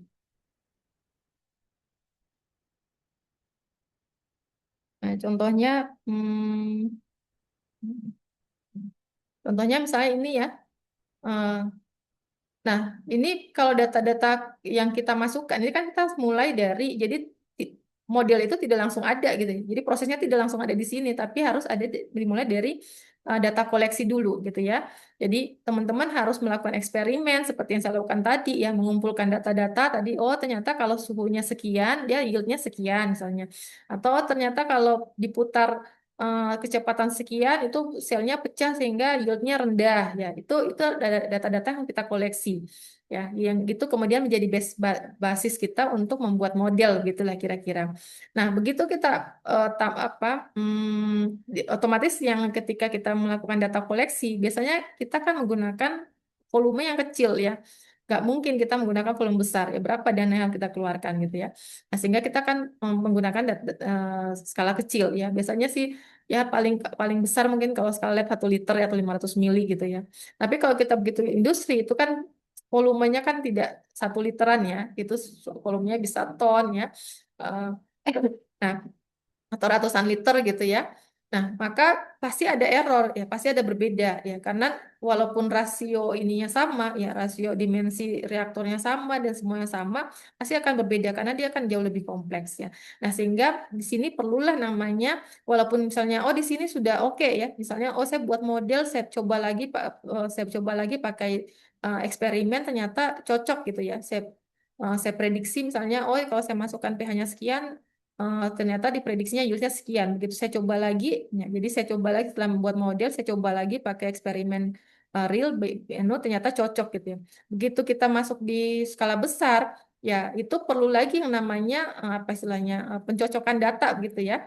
Untuk makanya sini ada disebut kita apa namanya optimasi ya atau kita validasi ya. Jadi makanya ini menjadi apa sirkular gitu ya. Ini kan habis kita membuat model, kemudian kita mungkin ada yang kita cocok-cocokkan gitu ya berdasarkan parameter kita harus testing lagi modelnya. Begitu seterusnya ya, baik dalam skala kecil maupun skala besar. Jadi tetap harus ada validasi gitu. Jadi tidak bisa langsung kita dari skala kecil langsung diaplikasikan skala besar tidak bisa seperti itu. Jadi tetap harus ada validasi data gitu. Pasti ada error.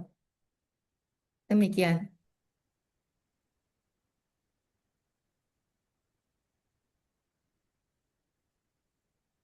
Dan cukup atau masih ada yang menanyakan lagi? Iya Kak, Kak Sen gimana? Apakah oke katanya Nes? Mungkin ini juga kayak data AI ini harus selalu update ya Bu ya? Iya, jadi ya apa namanya betul ya. Jadi data-data itu harus terus di apa di updating ya, karena Mm-mm, mm-mm, mikroorganisme itu kan mm, walaupun dari sumber yang sama, kadang-kadang mereka punya performance yang berbeda gitu ya. Jadi mm-mm, namanya juga makhluk hidup ya. Kadang kita semangat gitu ya, kadang-kadang kita lagi lesu gitu ya. Mikroorganisme pun demikian ya. Kadang kita dari sumber yang sama, kita coba hari ini, terus minggu depan, kadang-kadang berbeda gitu ya. Makanya kalau di dalam mm-mm. riset itu kita selalu eh, data itu harus diulang ya, minimal 2 kali untuk memastikan bahwa data ini betul gitu ya, akurat gitu ya. Makanya atau kadang-kadang kalau mau lebih valid lagi ya berarti 3 kali pengulangannya supaya kita tahu berapa sih errornya antara percobaan 1, 2, dan 3 begitu. Oke, oke. Oh, ini ada dari ini Bu, dari Kak siapa namanya? Kak Anissa. Selamat malam. Izin bertanya dalam konteks tren penelitian industrial bioteknologi saat ini, enzim-enzim apa yang paling banyak menjadi fokus publikasi dan pengembangan menurut Ibu Kak? Kemudian apa yang menyebabkan apa nih? Enzim-enzim tersebut naik naik daun atau menarik. Oh, lagi in-innya ya Bu ya berarti ini terkaitnya. Iya. Apa sih ya, topik kontennya? Silakan Bu. Ya, ya sebenarnya riset itu eh, sangat dipengaruhi oleh fenomena yang terjadi ya, yang misalnya pas saat COVID ya pasti banyak gitu ya, yang riset tentang apa namanya vaksin gitu ya, atau misalnya daya tahan apa sorry apa potensi bahan-bahan alam untuk mencegah virus misalnya gitu ya. Jadi itu sangat-sangat kondisional gitu ya. Nah, kalau bicara enzim kalau sekarang ya banyak kalau di lingkungan jadi mungkin misalkan tema-tema ya. Misalnya kalau di lingkungan tadi itu lebih banyak ke ini terutama ya di bagian di tekstil ya di penggunaan bagaimana mereplace apa namanya bagaimana mereplace bahan-bahan kimia berbahaya ini ya di replace dengan menggunakan enzim ya. Kemudian misalnya tadi kalau flavor fragrance juga sama ya tadi aroma dan apa rasa gitu ya. Itu juga enzim-enzim sekarang lagi juga banyak dipakai. Tidak hanya enzim tapi juga termasuk selnya ya. Jadi kalau dibilang apa yang lagi tren eh, tergantung temanya. Kalau lingkungan sekarang orang lagi concern ke CO2 ya. Kalau saya lihat trennya ya, lagi concern ke CO2 karena memang jadi PR besar bagi semua negara ya bagaimana mengurangi emisi CO2. Kemudian tekstil ya, sekarang banyak sekali kalau di Teknik Kimia UB itu kami ada teman-teman yang juga bekerja dengan material ya, menciptakan material untuk apa? Untuk ini eh, mengurangi limbah pada industri tekstil ya seperti itu. Jadi aplikasinya atau yang lagi tren sebenarnya banyak gitu, tinggal mengikuti fenomena yang terjadi di saat ini seperti apa seperti itu.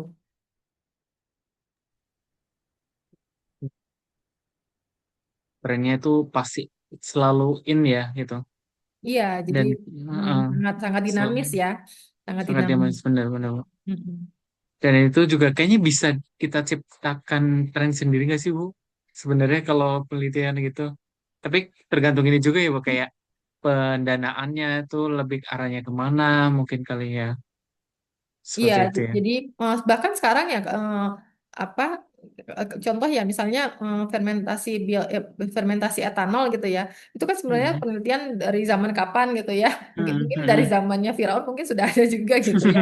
Itu kira-kira begitu omongannya. Cuma sampai sekarang pun ternyata masih ada gitu ya. Karena kan perkembangan teknologi kan semakin semakin meningkat ya sehingga orang Mhm, mhm, mencoba lagi apa sih yang bisa dioptimasi kan seperti itu. mhm, Ya, mhm, mhm. apalagi sekarang dengan adanya aplikasi etanol yang tidak hanya sebagai apa itu disinfektan saja ya, sekarang kan sudah mulai ada apa isu-isu bahwa itu bisa meningkatkan apa yang di bahan bakar tuh ya, sehingga orang-orang gimana nih caranya untuk apa purifikasi etanol dari fermentasi tadi ya, kemudian dipurifikasi sedemikian rupa sehingga menghasilkan etanol yang fuel grade gitu ya, yang grade Mhm, sudah bahan bakar itu kan Itu Mm-mm. kan terus masih terus berjalan sampai sekarang, walaupun Mm-mm. itu kan Mm. dari zaman kapan gitu ya. Jadi teknologi itu kan begitu sebenarnya. Oke, seperti itu. Gimana Kak Anissa? Ada tanggapan atau sudah dicukupkan?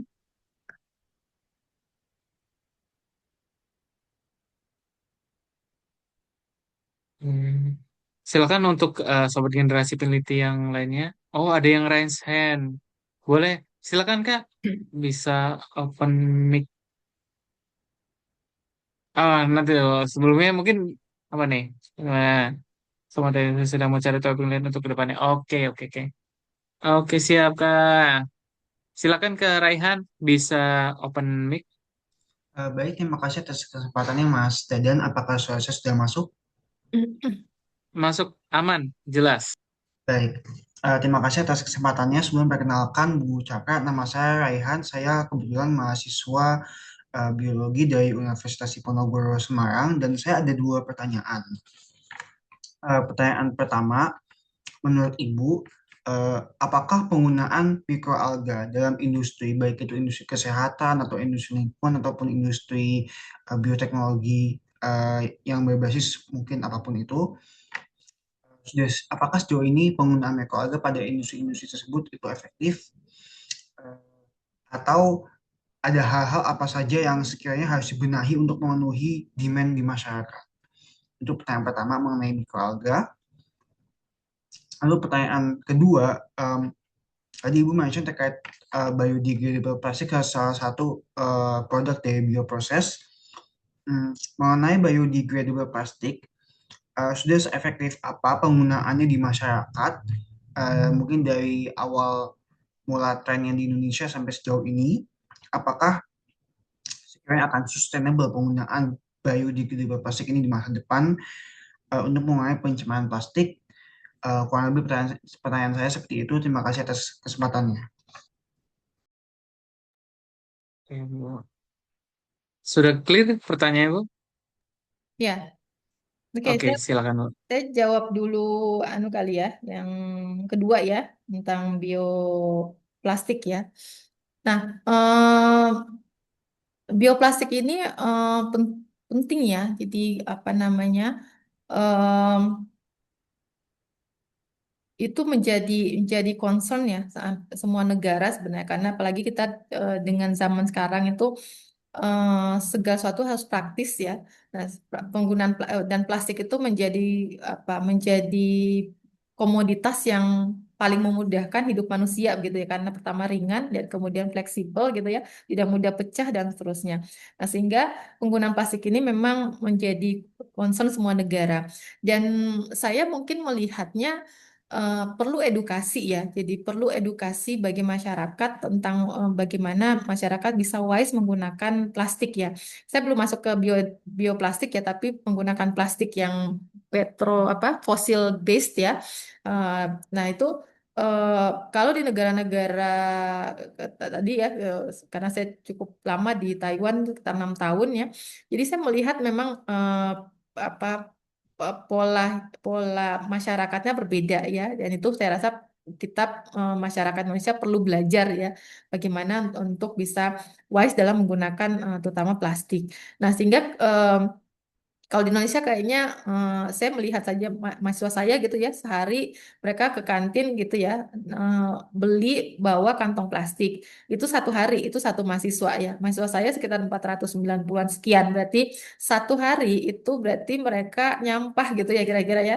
Eh, dan itu langsung dibuang ya. Saya lihatnya mereka langsung buang, tidak disimpan sebagainya. Berarti mereka nyampah sekitar 400 sekian 90 eh, kantong plastik berarti sehari ya, itu di kami saja ya, belum yang lain. Dikali 30 hari berapa? Artinya bahwa kita belum secara wise dan memahami bahwa ada dampak yang cukup besar yang dari penggunaan plastik ini. Nah, sehingga kehadiran kehadiran biodegradable plastik ini sangat menjadi alternatif ya, menjadi alternatif yang bisa menjawab apa namanya ini salah satu saja ya, bisa menjawab tantangan tadi penggunaan plastik yang berlebihan.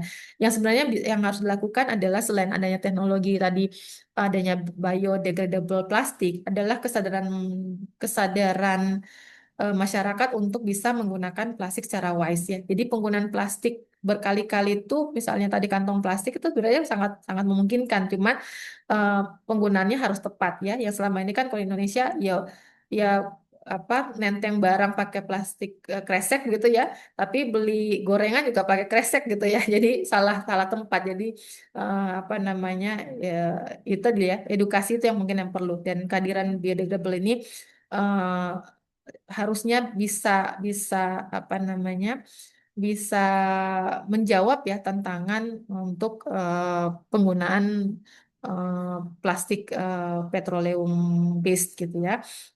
Nah, kemudian tadi mikroalga ya, mikroalga ini alga ini termasuk tadi yang saya katakan bahwa dia secara apa ya habitat hidup menurut saya dia lebih lebih mm, tidak begitu apa ya tidak begitu sensitif dibandingkan dengan bakteri ya. Setidaknya itu pengalaman saya ya. Nah, sehingga menurut saya ini sangat efektif dalam apa namanya untuk produksi beberapa atau dalam hal ini adalah untuk carbon capture ya. Apalagi tadi produk-produknya itu bisa ya, produk-produknya jadi dia selain dia menyimpan ya, menyimpan karbon sorry CO2 ya, dia juga dari hasil simpanan itu dia bisa menghasilkan berbagai produk yang ternyata bisa diolah lagi menjadi produk-produk yang lebih value apa value added produk ya, atau produk-produk yang nilai jualnya jauh lebih tinggi. Nah, sehingga ini menurut saya ini menjadi apa? Menjadi siklus ekonomi yang menjanjikan gitu ya, apalagi dia dengan pertumbuhannya lebih juga cepat seperti bakteri ya. Bakteri kan cukup cepat ya untuk pertumbuhannya dibandingkan dengan jamur gitu ya. Kemudian tadi perlakuannya jauh lebih sederhana dan tidak begitu sensitif ya, sehingga menurut saya sangat sangat visible ya untuk bisa dikembangkan di industri gitu. Cuman kalau ditanya apakah di Indonesia sudah menerapkan itu, so far saya belum baca ya apakah di Indonesia sudah ada yang menggunakan itu untuk apa mikroalga untuk beberapa aplikasi tadi ya. Gitu. Ada pertanyaan lagi? Gimana Mas? Ada pertanyaan lagi Kak? Dari saya cukup menjawab. Terima kasih banyak atas jawaban dan arahannya Bu Cakra. Matur Ya, suwun. terima kasih. Oke. Silakan dari Sobat Generasi Peneliti lainnya, satu pertanyaan mungkin atau satu tanggapan silakan. Bisa raise hand langsung atau di kolom chat.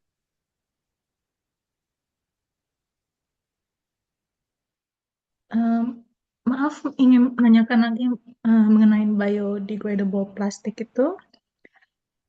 Bedanya dengan bio-based itu gimana ya? Yang bio-based Bu, polyethylene dengan biodegradable plastik untuk ke oke. lingkungannya. Untuk apanya? Gimana Bu? Oke. Untuk efek Silakan. ke lingkungan kan. Karena kan sebenarnya biodegradable plastik itu kan masih tetap eh, ada carbon emissionsnya juga kan ya. Ya masih lebih lambat juga tuh untuk degradable-nya. Jadi saya pengen tahu perbedaan dengan bio-based polyethylene, terus efeknya ke lingkungan bagaimana itu. Apakah sudah clear Bu pertanyaannya? Kan tadi putus-putus ya? Oh, oke. Kak, mungkin bisa di eh, chat aja ya, di kolom chat gitu. Karena tadi juga suaranya kurang clear juga saya dengarnya. Silakan Kak, bisa di chat kolom.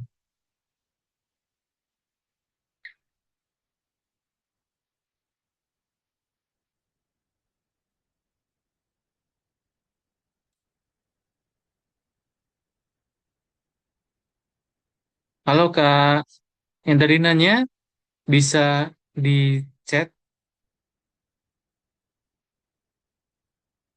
Oke. Oh, kajian lagi. Oke.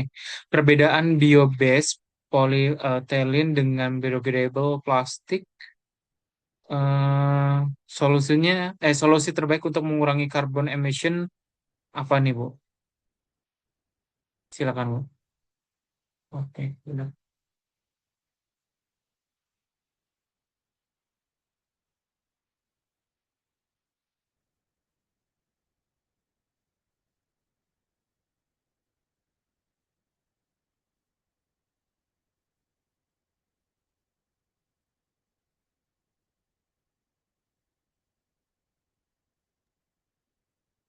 Oke, jadi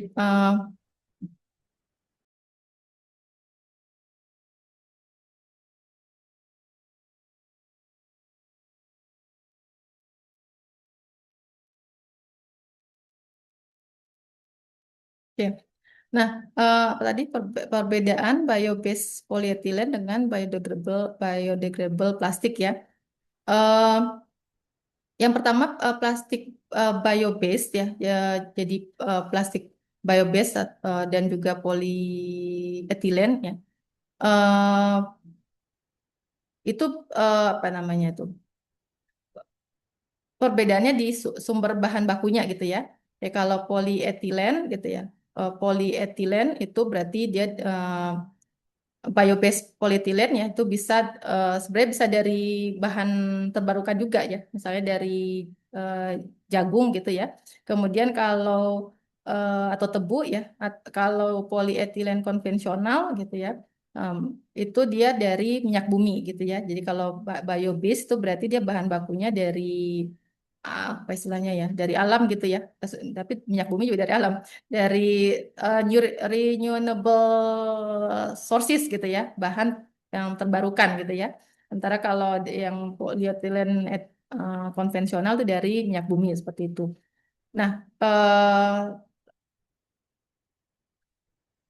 Nah, yang kalau bio betul kalau tadi yang dikatakan bahwa eh, bio based polyetilen misalnya memang dia secara produksi itu memang dia jauh lebih ramah lingkungan ya proses produksinya maksud saya dibandingkan dengan yang apa itu namanya dengan yang konvensional yang dari minyak bumi ya dan eh, sama-sama tidak mudah terurai secara secara apa itu namanya secara alami gitu ya atau non biodegradable ya. Tetapi kalau yang untuk yang biodegradable itu nanti dia lebih cepat gitu ya pengurangannya seperti itu. Dan untuk yang sebenarnya lebih lebih kalau yang biodegradable itu dia lebih ke apa sih namanya komponen-komponen yang digunakan sih yang membedakan dengan dia dengan yang apa itu konvensional seperti itu. Jadi dan kemudian solusi terbaik mengurangi carbon emission. Eh, Solusi terbaik untuk mengurangi carbon emission ya sebenarnya hmm, sekarang banyak sekali apa namanya industri ya, ya. Sebenarnya sekarang juga baik pemerintah dalam negeri maupun luar negeri sudah banyak regulasi-regulasi yang dicanangkan untuk bisa mengurangi karbon karbon emission ya. Salah satunya misalnya kalau dari kendaraan itu ya dengan kehadiran apa itu mobil-mobil listrik ya. Kalau sekarang saya lihat sudah mulai banyak sekali ya di jalan-jalan ya. Cuman saya nggak tahu apakah itu kemudian karena saya ngelihat beberapa juga permasalahan di mobil listrik misalnya tiba-tiba baterainya bermasalah atau terbakar dan seterusnya itu mungkin perlu uji lebih lanjut tapi saya rasa pemerintah cukup aware gitu ya terhadap ini dan tugas kita sebenarnya yang perlu diedukasi itu adalah kita sebagai masyarakat gitu ya bagaimana kontribusi kita untuk mengurangi gas emisi ini dan termasuk tadi ya dari hal-hal kecil dari hal sederhana gitu ya karena saya terus terang karena waktu ini cerita pengalaman saja ya jadi waktu baru pulang dari Taiwan, tapi sampai sekarang pun ya. Jadi kalau setiap belanja saya selalu bawa kantong kresek sendiri gitu ya, karena sudah paham ya bahwa memang ini cukup berbahaya sih. Nah tapi begitu saya bawa itu malah biasanya ditertawakan sama penjualnya begitu ya. Nah, oh kok bawa kantong kresek sendiri gitu ya, malah malah kadang-kadang dipaksa gitu ya, nggak boleh harus pakai yang baru gitu. Tapi itu tapi lucu aja sih itu. Jadi memang perlu apa pelan-pelan yang mengedukasi Biasanya saya cuma jawab, ya Bu, soalnya kalau Pak baru nanti numpuk di rumah dan betul kan kita setiap hari tuh mungkin bawa kantong tuh ya 2 3 kantong tuh setiap hari kan gitu ya. Jadi ya itu tadi kita bisa mulai dari diri sendiri ya, kemudian harapannya dengan adanya habit seperti itu kemudian bisa menjalar dan jadi kebiasaan gitu. Itu sih yang kontribusi kita lah ya sebagai masyarakat intelektual gitu ya, untuk bisa berkontribusi pada pengurangan emisi di dunia gitu. Oke, oke terima kasih atas pertanyaannya atau sanggahannya ya. Mungkin Bu eh, minta ini closing statement, entah itu nanti motivasi atau insight atau kesimpulan gitu Bu. Kayaknya banyak juga nih cikal bakal generasi peneliti di era mendatang nih. Mungkin silakan Bu bisa disampaikan closing statementnya. Ya, baik. Baik, ini kalau tadi saya lihat ya ternyata apa namanya pesertanya cukup ragam ya dari SMA. Saya bangga sekali loh ada anak SMA masuk ke sini ya. Karena kalau SMA kalau dengar riset tuh kayak gimana gitu, tapi luar biasa ya ada yang anak SMA ada di sini. Jadi saya sangat appreciate ya. Saya mungkin ngasih gambaran saja ya bahwa penggunaan atau aplikasi eh, metode-metode fermentasi atau bioproses gitu secara umum itu sangat menjanjikan ya, proses yang sangat menjanjikan untuk industrial ya. Karena tadi prosesnya apa namanya kebutuhan energi yang digunakan untuk proses fermentasi atau bioproses itu jauh lebih rendah dibandingkan dengan proses-proses chemical sintesis ya. Eh, Kemudian emisi yang atau waste yang dihasilkan ya, waste yang dihasilkan juga sangat sangat kurang ya.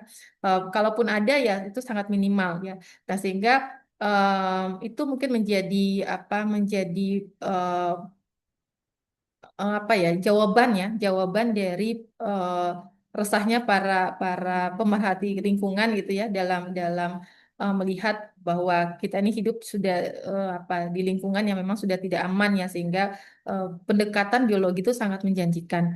Dan apa namanya ini menjadi saya selalu memotivasi ke mahasiswa ya bahwa apalagi kalau kami apa namanya teknik kimia ya, biasanya kalau orang teknik kimia itu mesti langsung, oh kalau teknik kimia itu kerjanya di Pertamina gitu ya, di Chevron, di oil and gas. Padahal ada ranah-ranah apa namanya ranah-ranah apa istilahnya pekerjaan yang jauh lebih menjanjikan ya. Tadi contohnya misalnya energi tapi dari proses fermentasi ya.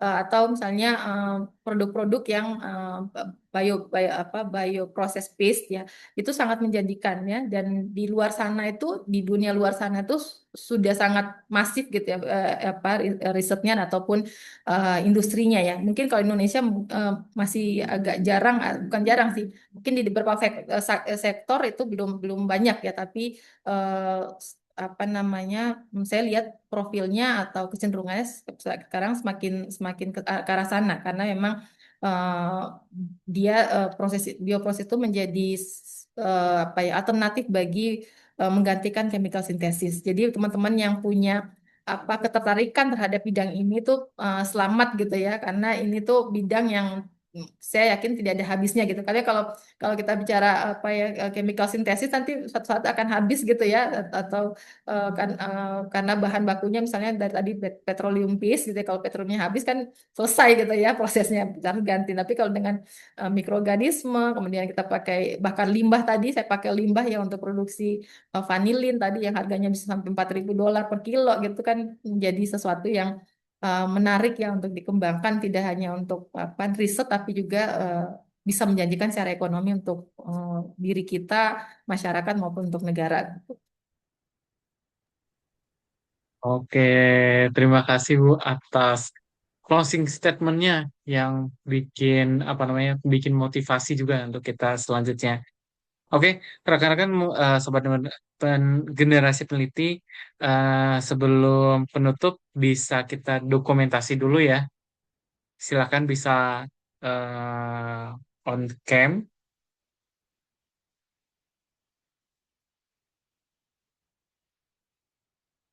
Ya, sekali lagi, uh, Sobat Generasi Peneliti bisa on cam ya untuk kita sesi dokumentasi. Mohon maaf. Oke, santai Kak. Silakan yang lainnya bisa on cam.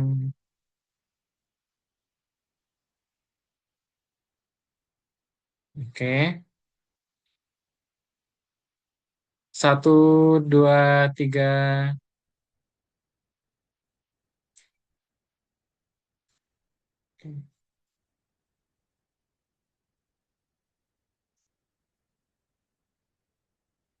Bentar. Yang tiga ya, satu, dua, tiga.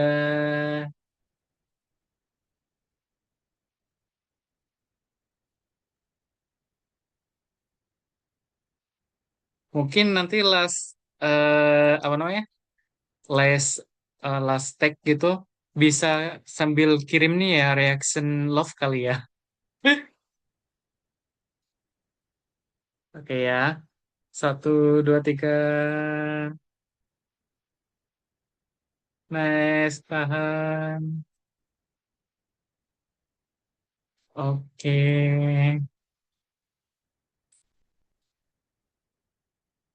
siap. Iya, selanjutnya penutup, saya Dadan sebagai moderator mengucapkan terima kasih banyak Ibu Cakra ya, Ibu Cakra Nirwana sudah menyempatkan hadir untuk berbagi cerita di bukan cerita juga sih ya, insight-insight terkait industrial bioteknologi di generasi peneliti researcher virtual bootcamp kali ini. Mungkin selanjutnya bisa rekan-rekan juga bisa join di event-event kita selanjutnya gitu. Saya Dadan sebagai moderator. Mohon maaf bila ada salah kata maupun perbuatan. Sampai jumpa di event-event selanjutnya. Terima kasih semuanya.